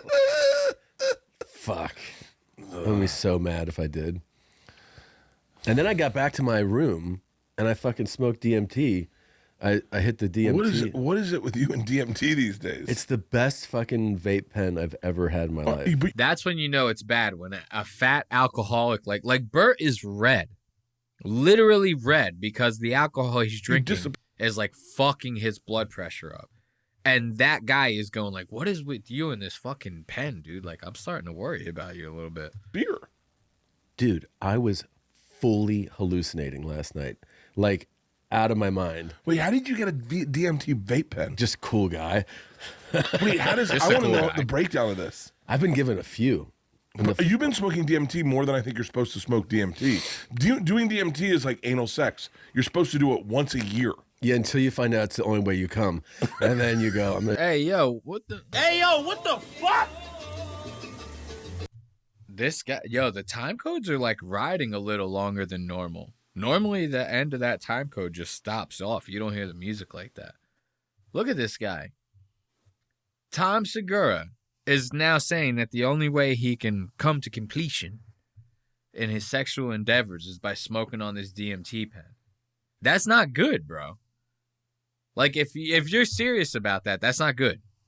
For you to be like, I need, like, a drug to, like, finish. You know what I mean? Especially, like, Tom is, like, what, 45? You know what I mean? I know he looks like he's, like, 65, but he's still in his 40s. This guy is, you should be fine. Especially with Christina. I'm not saying Christina's hot, but, like, she's like, obsessed with this guy. So you know that she's a giver. She'll do anything to make this guy get off. You know, she's obsessed with him. And that's the only way this guy can finish off the DMT pen. Okay. Very nice. Very nice. Okay. And give it up for Tom. Make sure you tell that to every single person that you know. Okay? That's the point of this show. You're supposed to take what you hear here and then spread it like rumors. You know what I mean? And if you don't do that, it's kind of like, what's the point? You know what I mean? It's like the whole point of this is to spread it around. Think of yourself as kids in in recess, and we're all making fun of these dorks over on the other side of the playground. You know, that's just the way it is. Now watch this. This was a good time code. I thought this was funny.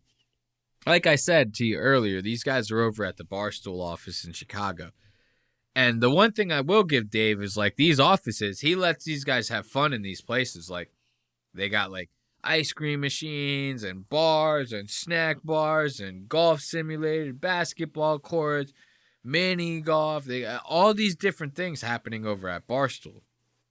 And you think people would just clock in to work. It's like a sports version of Google. You know what I mean? There's all this crazy shit over there.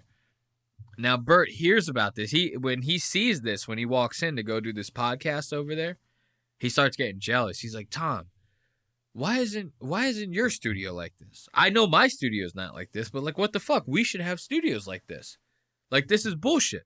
But when you hear the way Bert tears apart Tom's studio, this just brought a smile to my face. Listen to this. Like, it's just you. Do you look at this, Tom, and do you go, this is what YMH could be? This place? Because have you ever been to Tom's studio? No, I haven't. But it looks a lot like an abortion clinic. Like, it looks like people just, when they walk out, no one's smiling. They're like, ooh, ooh. Ooh, imagine that.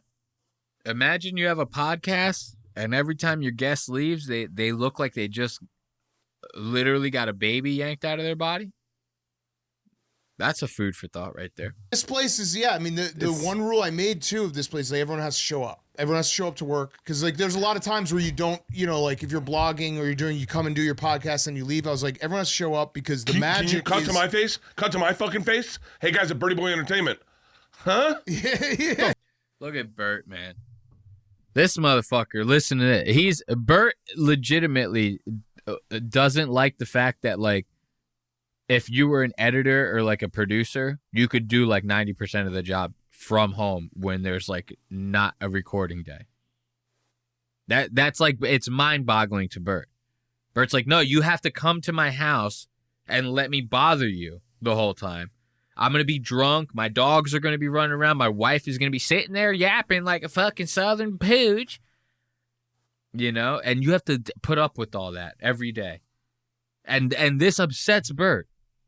Like, it really does. He probably, like, his employees are probably like, dude, we gotta work from home so we can actually get shit done, bro. Like, you're killing us. You get drunk all day, you just bother us the whole time. Like, if you're blogging or you come and do your podcast and you leave, I was like, everyone has to show up because the magic. Can you cut to my face? Cut to my fucking face? Hey, guys at Birdie Boy Entertainment. Huh? Yeah. The fuck work from home? You know what work from home means? You know what work from home means? very- I'm not working today. Yeah. I know you're not allowed to say this, HR. This No, is I fucking know. bullshit. You show up to work because being there is the fucking creative Well, part. especially in our line of work, like you can't do it on Zoom. No, you can't. It You sucks. just can't. Zoom sucks, dude. You have to be in the mix together. That's where the magic happens. So I'm getting it's Look at how upset Bert is about that. He's like, why do I let my guys work from home? Bro, you work with like 4 girls. It's like, why would you even want them there all the time? I'd be like, get out of here. they're all like acting like assholes to you at work because they're all synced up with their periods and shit. Sounds like a nightmare. Too bad you guys came now. If you came a week later, I just bought a industrial soft serve ice cream machine. Dude. So we're going to upgrade some shit. That's been my dream. I think we have some fun at our dude. We have come on. What are you talking about? No, it's cool. It's like look at Tom trying to lie now. Tom goes, yeah, we're gonna do the same thing. We have money too.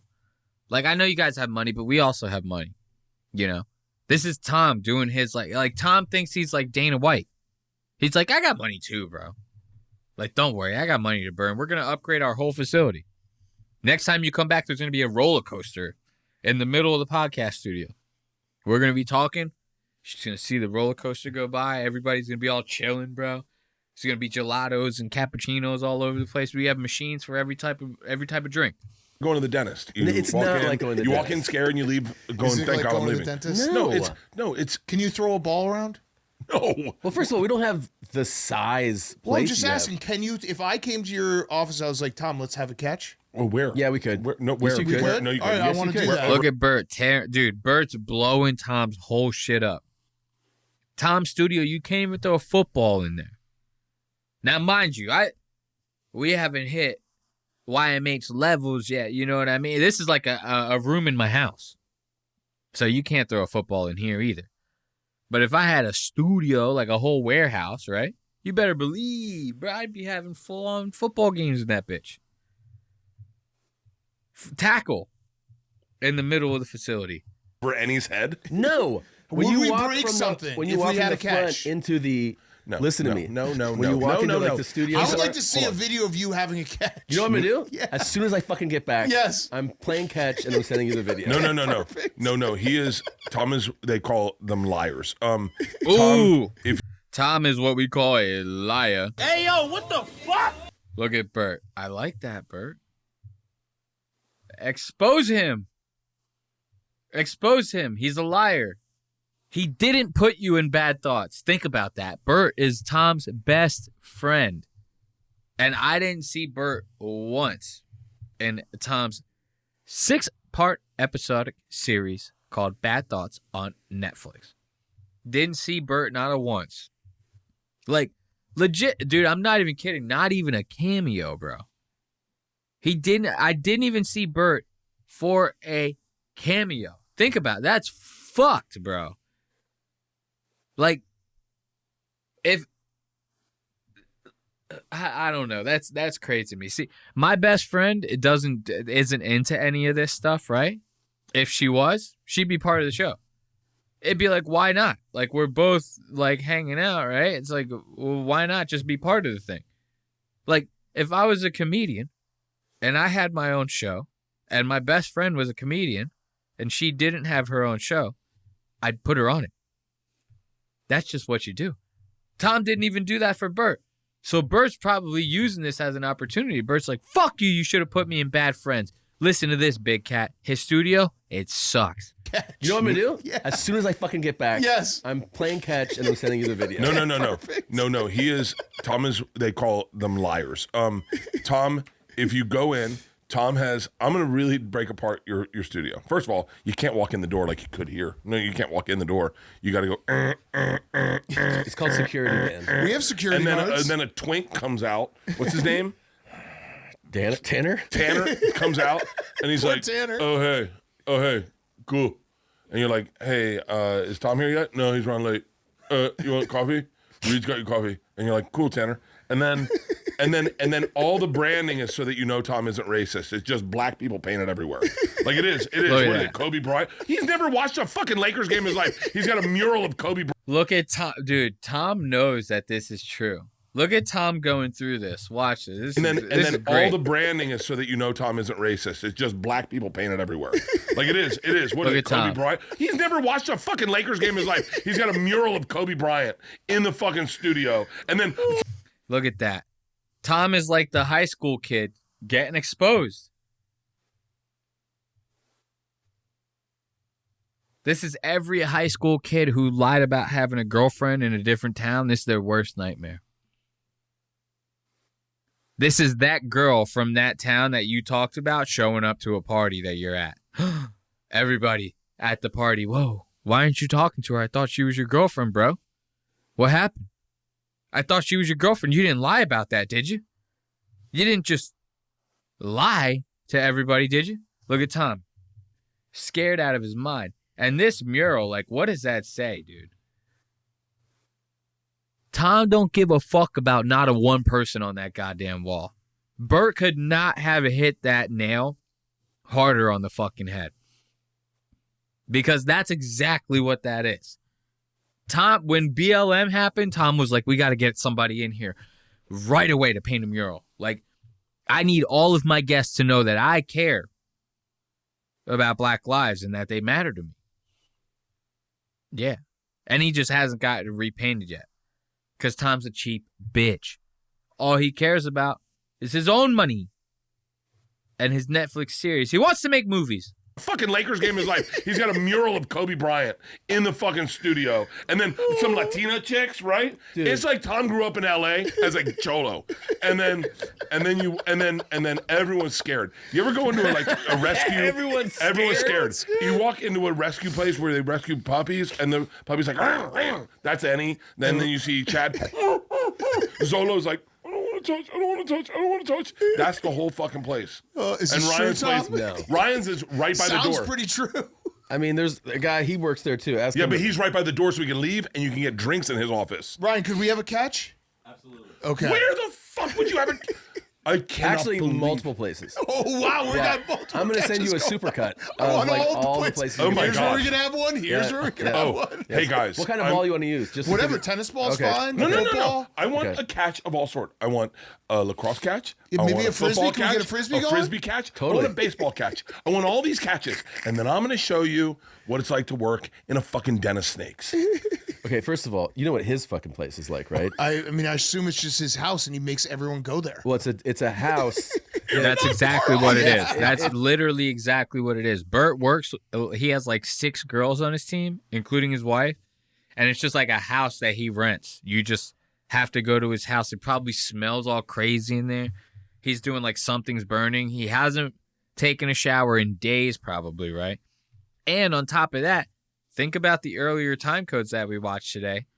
He sweats, his asshole sweats so much that it leaves stains on the seat beneath him, right? So the house probably smells crazy. You got to walk in there. You got to do a whole podcast. Think about that. That's like walking into where that girl, where she had sex with like 100 guys. You know what I mean? You walk into the room after that. You have to do a podcast after that. Disgusting. You know what I mean? Nobody wants that. It's a house that is like where yarn collectors get together and talk about, you know what I mean? Like, I just farted. What it is such a fucking chick hang. It is the they would first of all, if they even visited, it's like your a Portlandia offices, sketch. Oh no, if they visited here, they would basically sue you guys for SA. Just for existing. They would exist, sue you. It's the complete polar opposite. It's a bunch of broads just sitting around being like, I think it's a good idea. Like, Tom steals that voice from Chris D'Elia. Did you know that? When Tom does that voice, Chris D'Elia has been doing that voice like since he started. And every time. Tom started doing it like as soon as Chris got popular, Tom started doing that. It's a bunch of broads just sitting around being like, I think it's a good idea. And like, I'm like, how do you fucking do this, dude? You need to hire a couple Barstool people, man. I fucking bring Mincy. We gotta go. We gotta come. All right, that's it. Let's give it up. The boys trying to tear each other's studios apart. Look at that. I would never do that to my best friend. As a matter, I would steer my best friend in the right direction. So let's play a couple tunes real fast. You know what I mean? What we got going on here? Something light, a little something light. Yeah. So we're about to take a little bit of a break, but before we do, I just want to remind everybody you can call into the show, leave a voicemail for the show if you want some advice. You can leave it your question anonymously. You want to talk some shit, You want to just say your piece, you got something funny to say, if your voicemail is interesting, trust me, we will play it on the show. And you can call in to leave that voicemail at 316-396-0025. And you can catch all things Lost Aux Media, stay up to date with that stuff over at lostaux.media. There you can catch up on episodes that maybe get taken down on YouTube due to copyright. All the links to all of our socials. Be sure to follow us on Spotify and all the other platforms where you listen to your favorite podcasts. And of course, you can support the show by buying merch. We're about to take a little bit of a break. I got to use the bathroom, but I'm going to leave you guys with some tunes. Then we're going to come back to some Smoky Smoke, and we're going to get into Joe List's new special, Small Ball, here on Lost Aux Media. Be sure to call in 316-396-0025. All this time, the options froze me. And now the throws have been forcibly taken off me. And I know you couldn't hear this song, but it's for you, yeah. You got me singing this through the pain.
Welcome back to Lost Aux Media, everybody. I hope you're still with us after that little break, you know.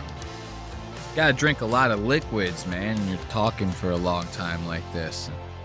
Sometimes with those liquids comes a little bit of tinkle time, man. You need that tinkle time sometimes to get through a nice little episode like this. You know what I mean?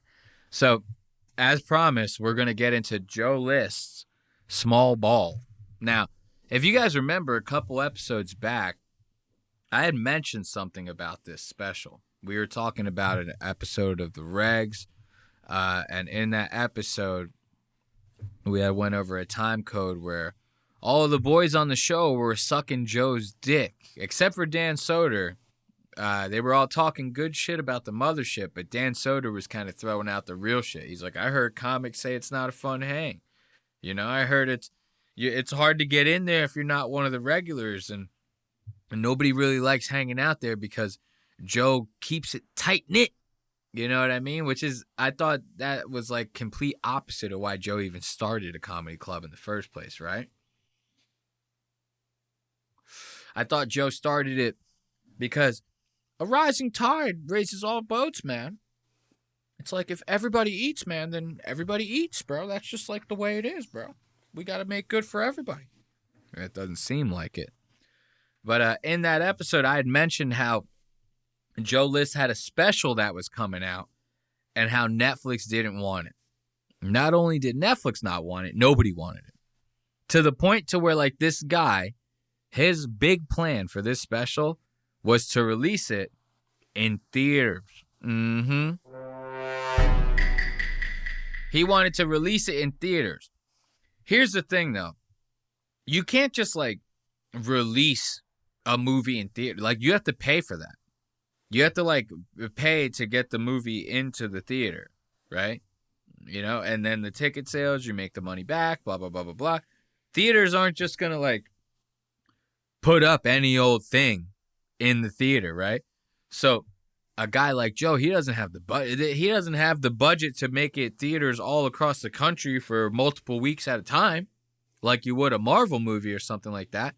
So this guy decides to put the special out in select theaters for like one day. That's it. The day that it came out, I went to look up tickets where I live. I couldn't even find no theaters around me were even showing it. And I live next to a major city. I live next to Charlotte, North Carolina. That's a big enough city to where if it was going to play, you figure it would play there, right? So if I had to guess, this guy played it in like LA, New York, and maybe Philadelphia. You know, that's about it. I can't imagine it being anywhere else. He doesn't have the money for it. In typical Joe fashion, he does this why? Because he thinks it's artistic. You know, this guy came out with like he's coming out with like a documentary not too long from now. A documentary about another comedian that nobody's heard of before. Why? Because the comedian sucks. This guy is going on podcast tours promoting this documentary as if it's going to be like the next Scorsese. This guy legitimately thinks he's going to go somewhere with that shit. He thinks this like artistic theater, like cinema type thing is going to work for him. It's not. The shit went so bad in theaters that the shit was on Punch Up Live a couple days after that. You had to pay for it. So now he tried to get you to pay for it twice. In two different scenarios, both of them failed. Now where are we watching it? On YouTube. Give it up. Give it up for Joe List. We're watching it on YouTube. This is great. So I wanted to share with you guys a couple time codes from this episode. From this special. This is Small Ball, Joe List.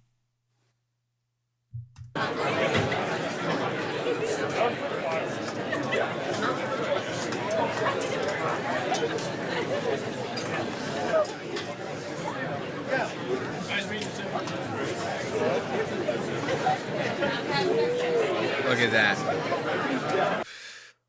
Two different stages. Come on, man. He wanted you to go to the theaters and see this shit.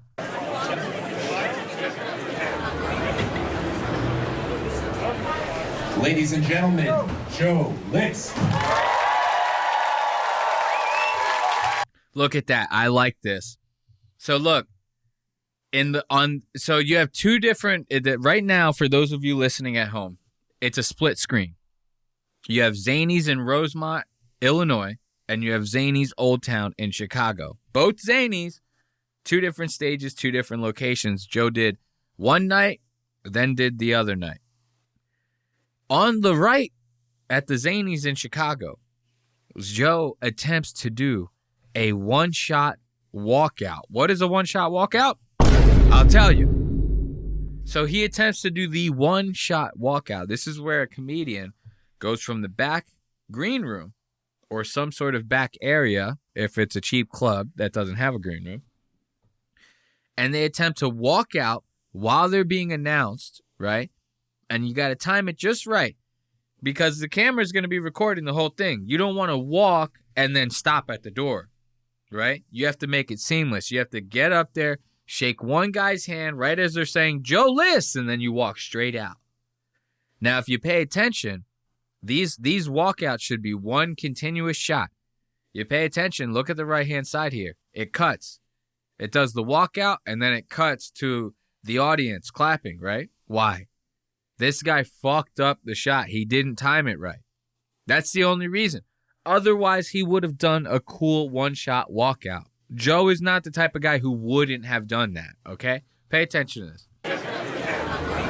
Look, he's doing one-shot walkout. Oh, he's following him. He's following him. He shook his hand. And then it cuts to the audience. Why? He probably walked out there, missed the timing, and had to stop and sit there for a second and wait for the guy to announce his name. And then he went on stage. And then he goes to himself, he goes, well, now it looks kind of weird and awkward, right? And we can't redo it because they already called my name, so I have to get on stage.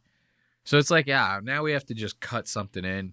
You know, he wanted you to pay to this. He wanted you to pay for this.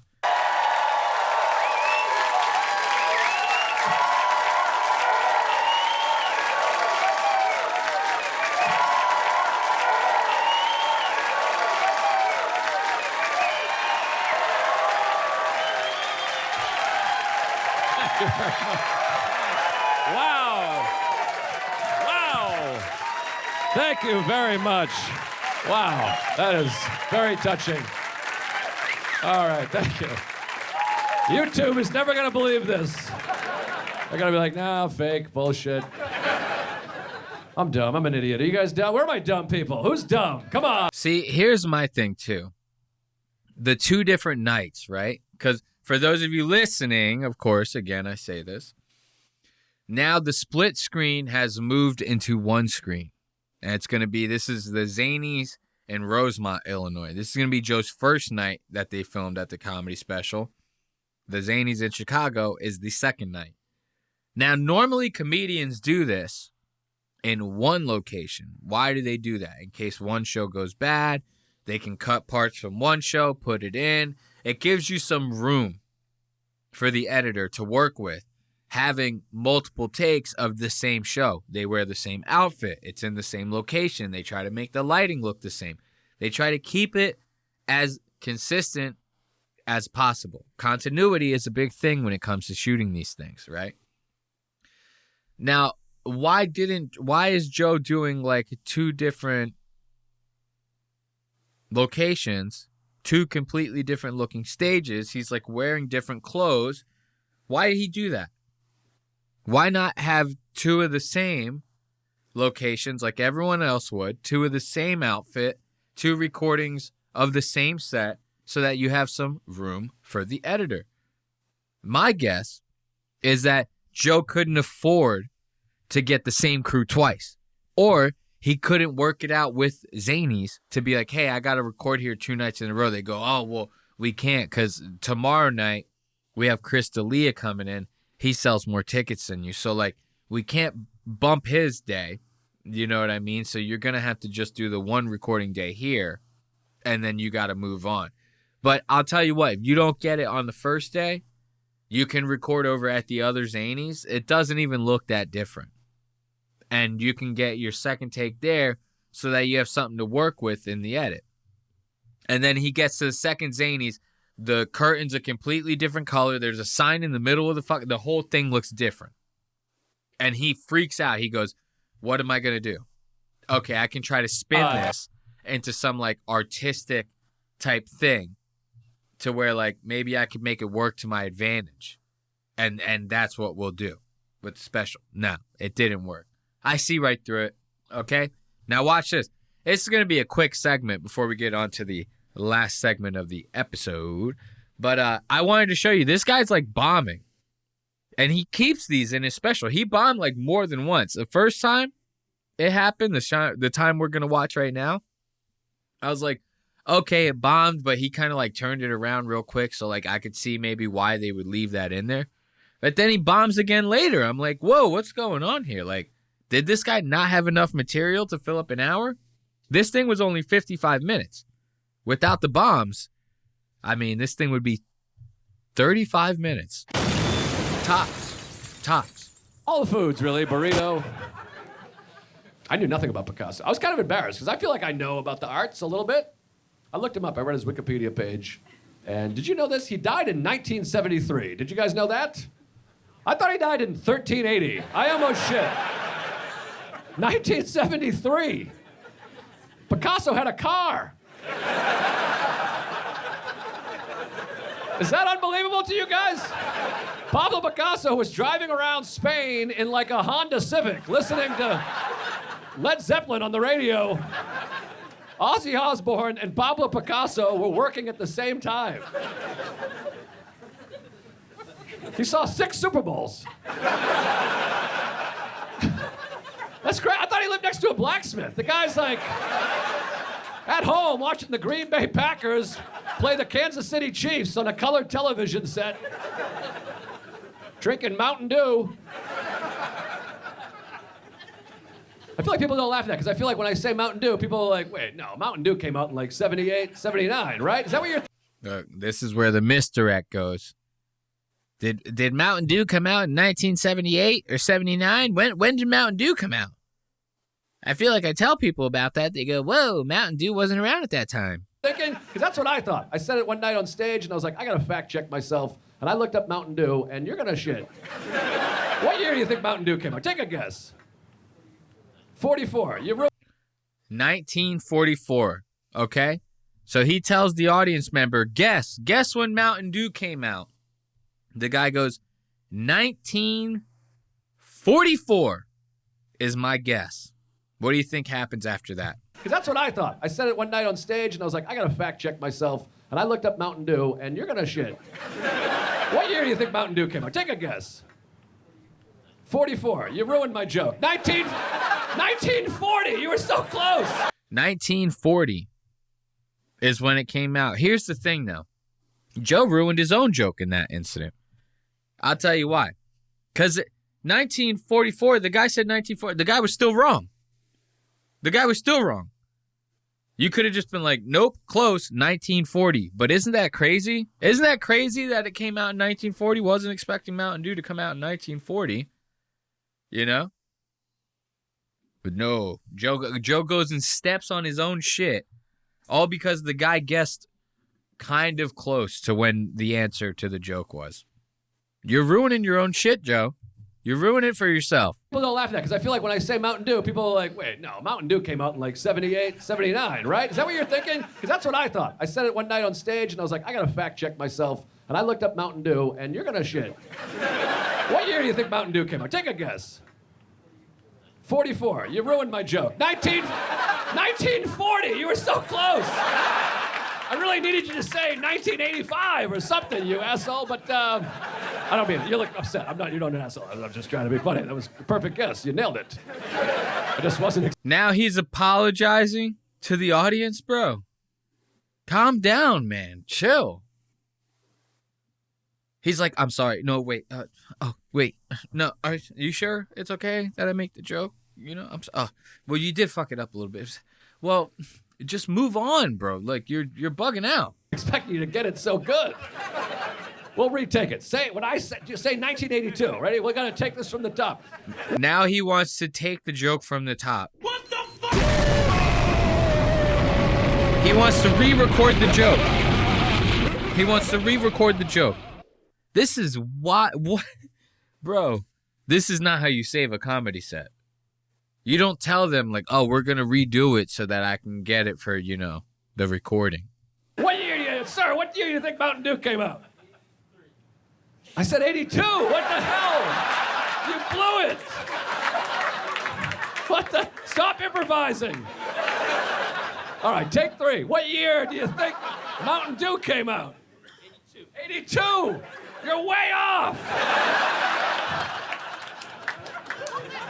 That's the year I came out, 82.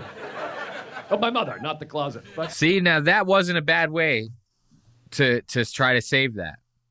You do the double, and then oh no, we're gonna retake it again now for the 3rd time. It's like he's leaning into it now. It wasn't a bad way to try to save that. So when I saw that, I was like, oh, okay, it's a one-time ordeal. I kept watching. I go, yo, dude, he's doing it again. He's like, that first bomb was only 6 minutes in of a 55-minute set. The second one I'm about to show you now before we move on, 19 minutes, this guy. 19 minutes he bombed in this one. Look at this. And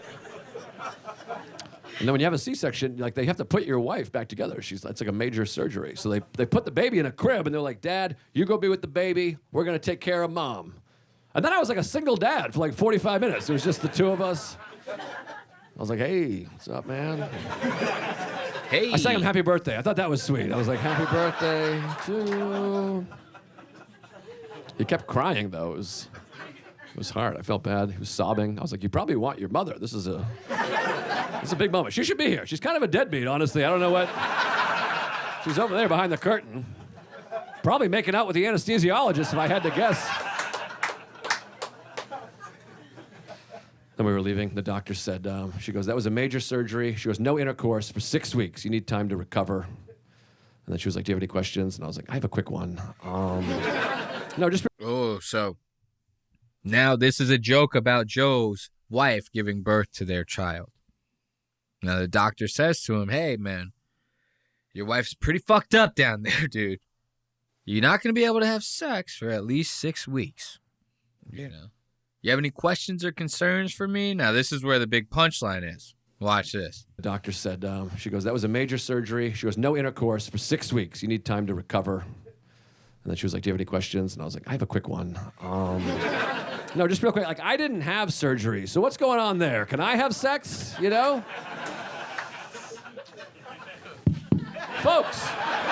Folks, look, he has to cut. This cuts over to the next one. That was a completely different shot. Why does he do that? You know?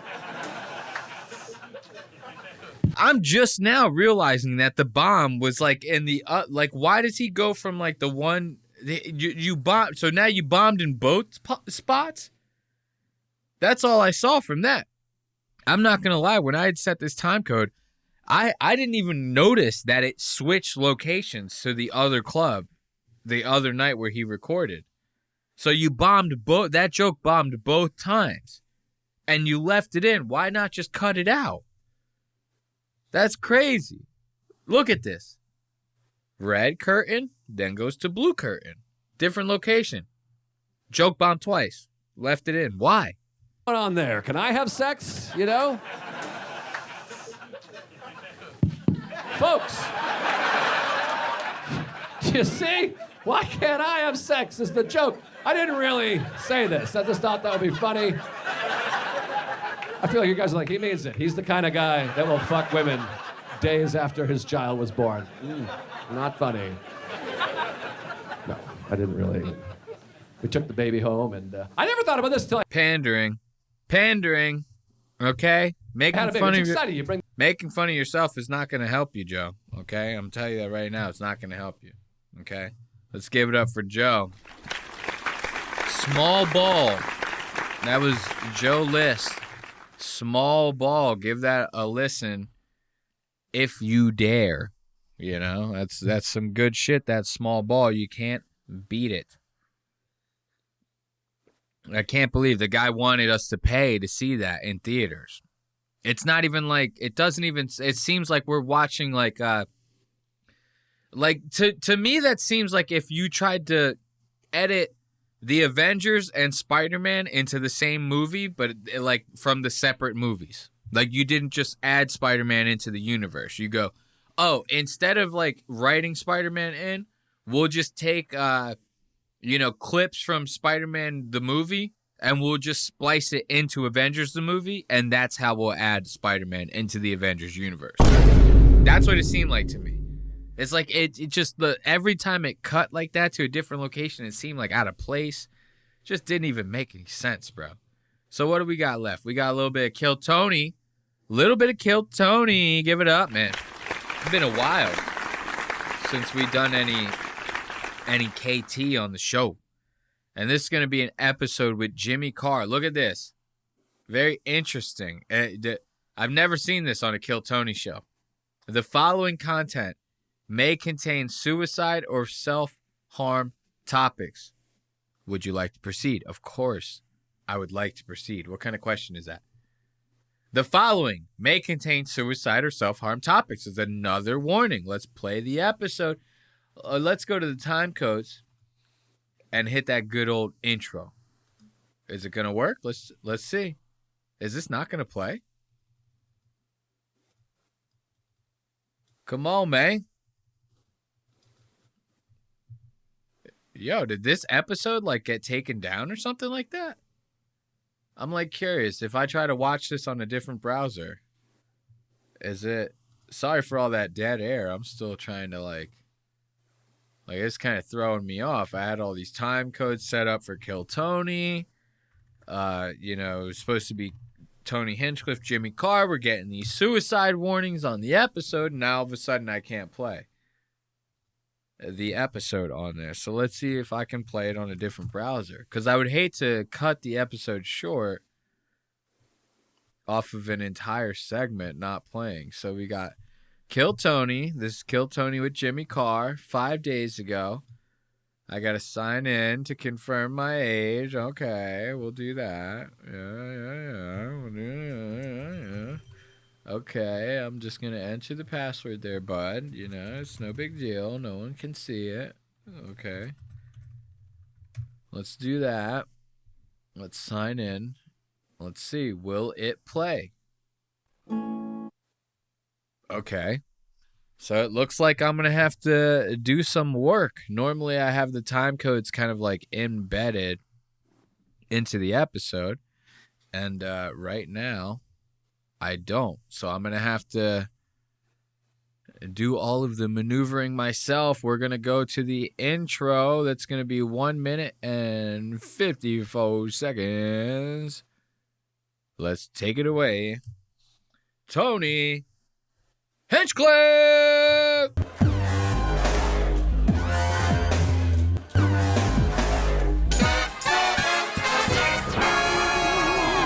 Hey, this is Redneck coming to you live from the Comedy Mothership here in Austin, Texas for a brand new episode of Kill Tony. Give it up for Tony Hinchcliffe! Holy shit, look at Tony's gay-ass belt buckle. What the fuck? God damn! Look at that. Oh, shit. It's a Buc-ee's belt buckle. Buc-ee's like the gas station, you know? And the logo's like a little otter wearing like a red hat. This guy is wearing like a diamond-encrusted Buc-ee's belt buckle coming right out the rip, dude. All black, though. Johnny Cash. Not bad.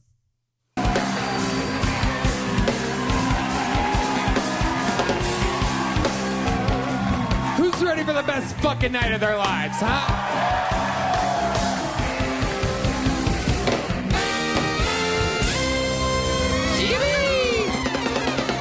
We made it! I'm sorry. I can't get over that Buc-ee's. Diamond encrusted Buc-ee's belt buckle, dude. No. Don't. You're not taking that belt buckle away from me. Go back. Let's get a shot of the belt buckle again. Who's ready for the best fucking night of their lives, huh? Look at that thing. Watch. There we go. Right there. That's the shot I needed. Look at that, dude. That thing is shiny, bro. That thing is sparkling. A diamond-encrusted Buc-ee's belt buckle. And knowing a guy like Tony, it's probably real. Like, he probably dropped every little bit of liquid cash that he had on hand to make this possible. Looking, he goes, you guys, you know what would be really cool? You know, because I'm not gangster, so I don't want to do, like, a gangster rap, like, chain, you know, with a thick, yeah, you know, I don't want to do all that. Maybe I'll do a belt buckle, but it's got to be something relatable to me, you know? So, I mean, diamond-encrusted Buc-ee's belt buckle. The shit's going to be lit, guys. It's going to be lit. My diamond-encrusted Buc-ee's belt buckle is lit, bro. That thing looks insane, dude. So that's all I wanted to show you with the intro. As always, we like to check out Tony's outfit. Let's go to 1 hour, 5 minutes. That's going to be Tony dropping another racist banger. You guys remember last time he dropped a racist banger? It was he was talking about David Lucas. They were going to Kid Rock's house, and David noticed that he was the only black dude in the car. Tony goes, "Oh yeah, we're bringing you over to fight Kid Rock's other slave, man. That's why you're the only black guy here. We're bringing you over there." Tony likes these racist jokes. You remember Puerto Rico? The island of floating garbage? This guy. I'm telling you. You got to watch it with this guy, dude. So let's listen to Tony. He's about to drop him another racist banger. JJ, what do you do for work with a set of teeth like that? I'm actually it's military, so I get like a 90% disabled, so I get that monthly. So I've been doing. Okay. Yeah. Wow. So I've been only doing comedy since 2019. Well, thank you for your service. Can I ask, the disability didn't involve losing a belly button, did it? No. It's a lung disease. I have a lung disease. Oh, man, I'm sorry. It's all good. It's all good. I only do edibles now. Okay. Awesome. And you got the lung disease from, like, burning garbage out in the... No, it's a long story. Basically, they gave me a bunch of shots and was like, no. Shit. Yeah, I don't want. So look at this. So this is a black guy. He was a bucket pool, black dude. Big old set of buck teeth. But that's kind of beside the point. I'm just giving you an image to envision here. Now, the dude's talking about how he served in the military, right? Tony starts asking him questions. How'd you get disability in the military? Oh, I have a lung disease. Tony, his guess was that it was from burning garbage on, like, military barges or something like that, right, when he was deployed. The guy says, no, it was because they were giving us a bunch of shots. And now Tony's going to be like, oh, man, it's the vaccine, man. Because Tony's like, now he's like a Republican. You know, it's like Tony, he thinks he wants to be like cool with Donald Trump. He lives in Texas. He wants to start buying guns. You see the diamond-encrusted Bucky's belt buckle. This guy, he hates trans people. It's like he's right-wing. He's right-wing Republican all the way, this guy. So now he's about to start getting on his RFK shit. He's like, the vaccines are crazy, and you're always like, these kids will never throw a baseball. They'll never have sex with normal women. They're all autistic because of the vaccines. They'll never open up their own bank account. They'll never be able to know what it's like to actually talk to somebody in a normal voice like I have.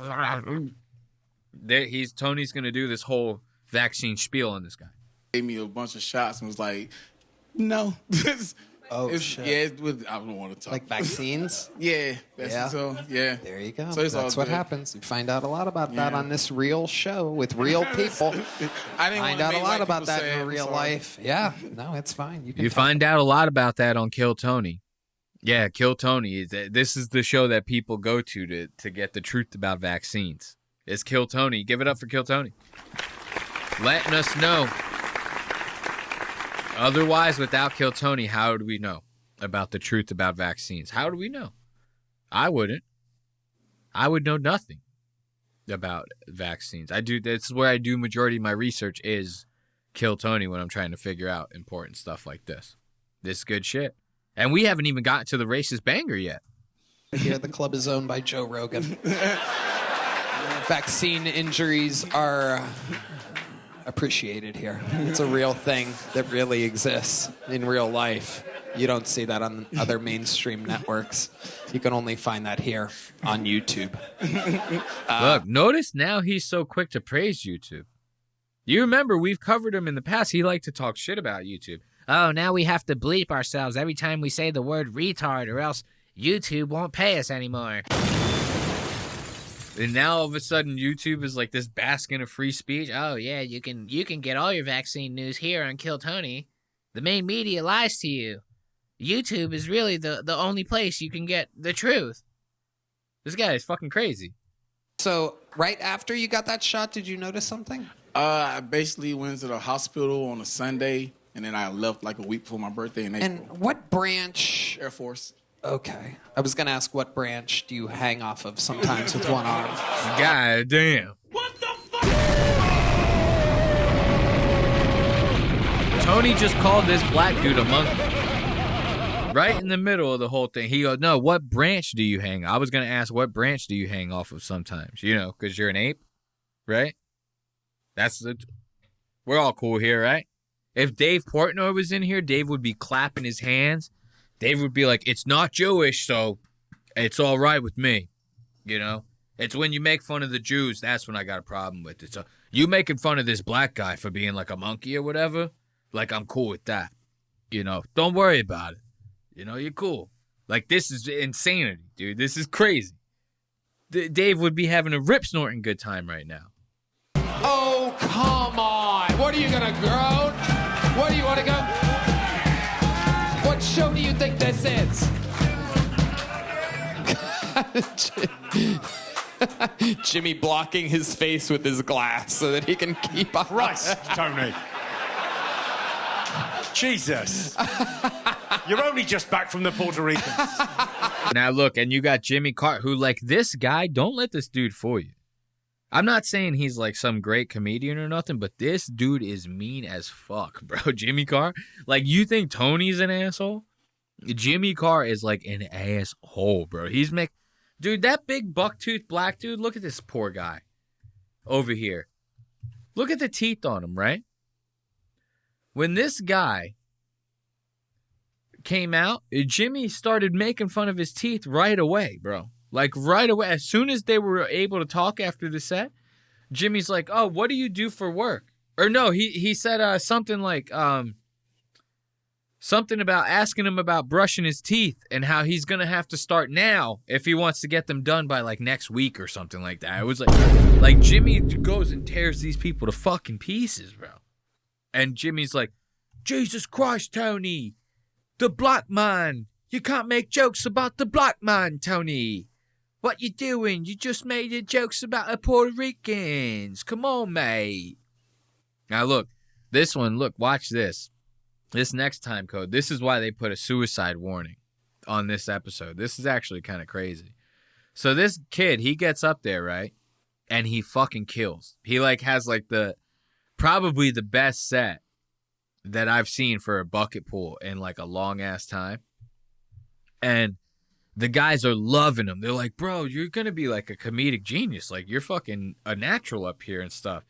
But his whole set was about suicide. That was the problem. He was funny as hell.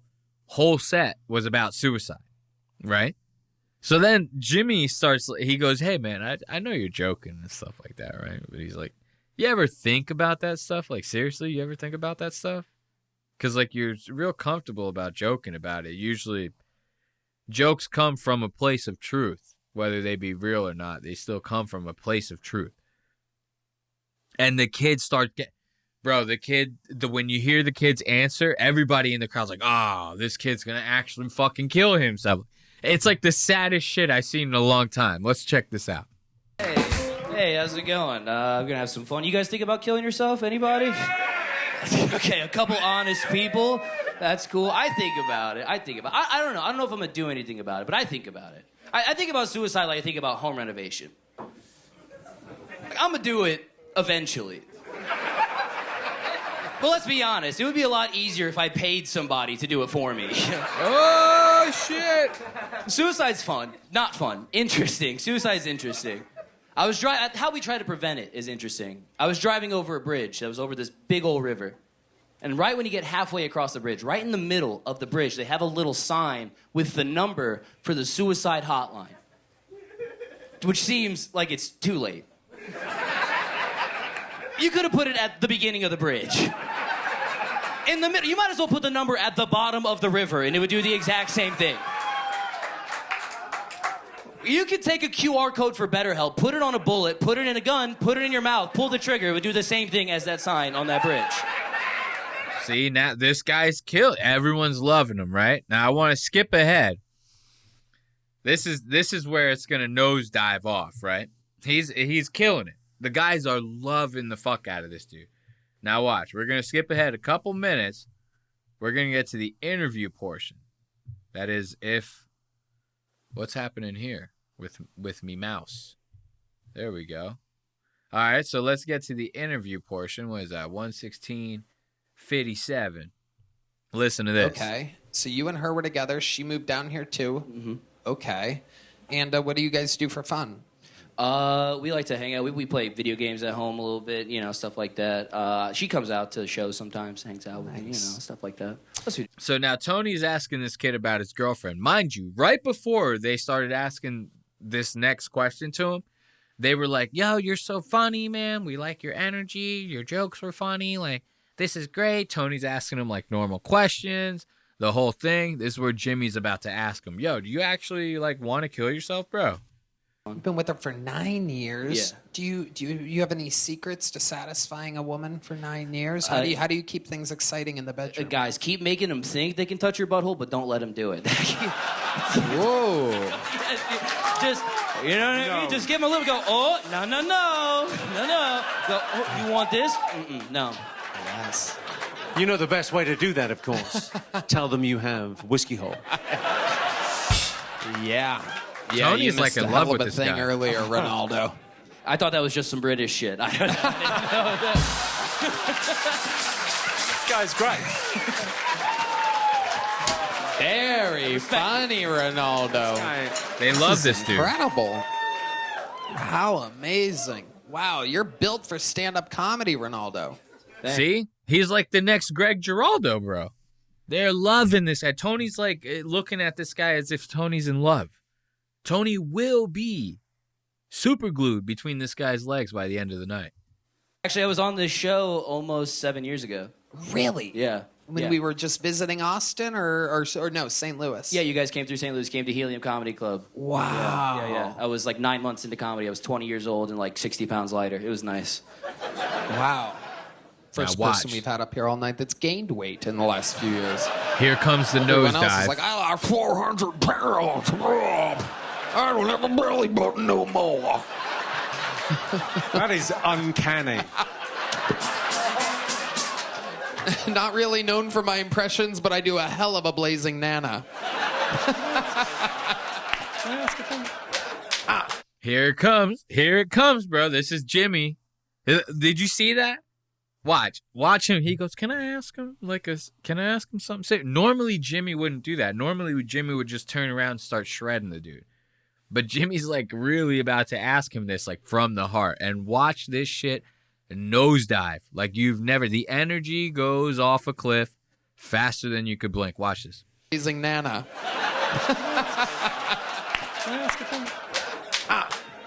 I genuinely wanted to ask, because you opened up with the suicide bit. Yeah. Do you suffer with that, or was it just a bit? I think if you don't think about it, you're lying. Everybody thinks about it a little bit. Again, I've never been like, I've never had something in my mouth or like stood on the edge of the bridge and, you know, but I've been like, you know, I've had some stuff in my mouth, but not a gun, okay? I've just...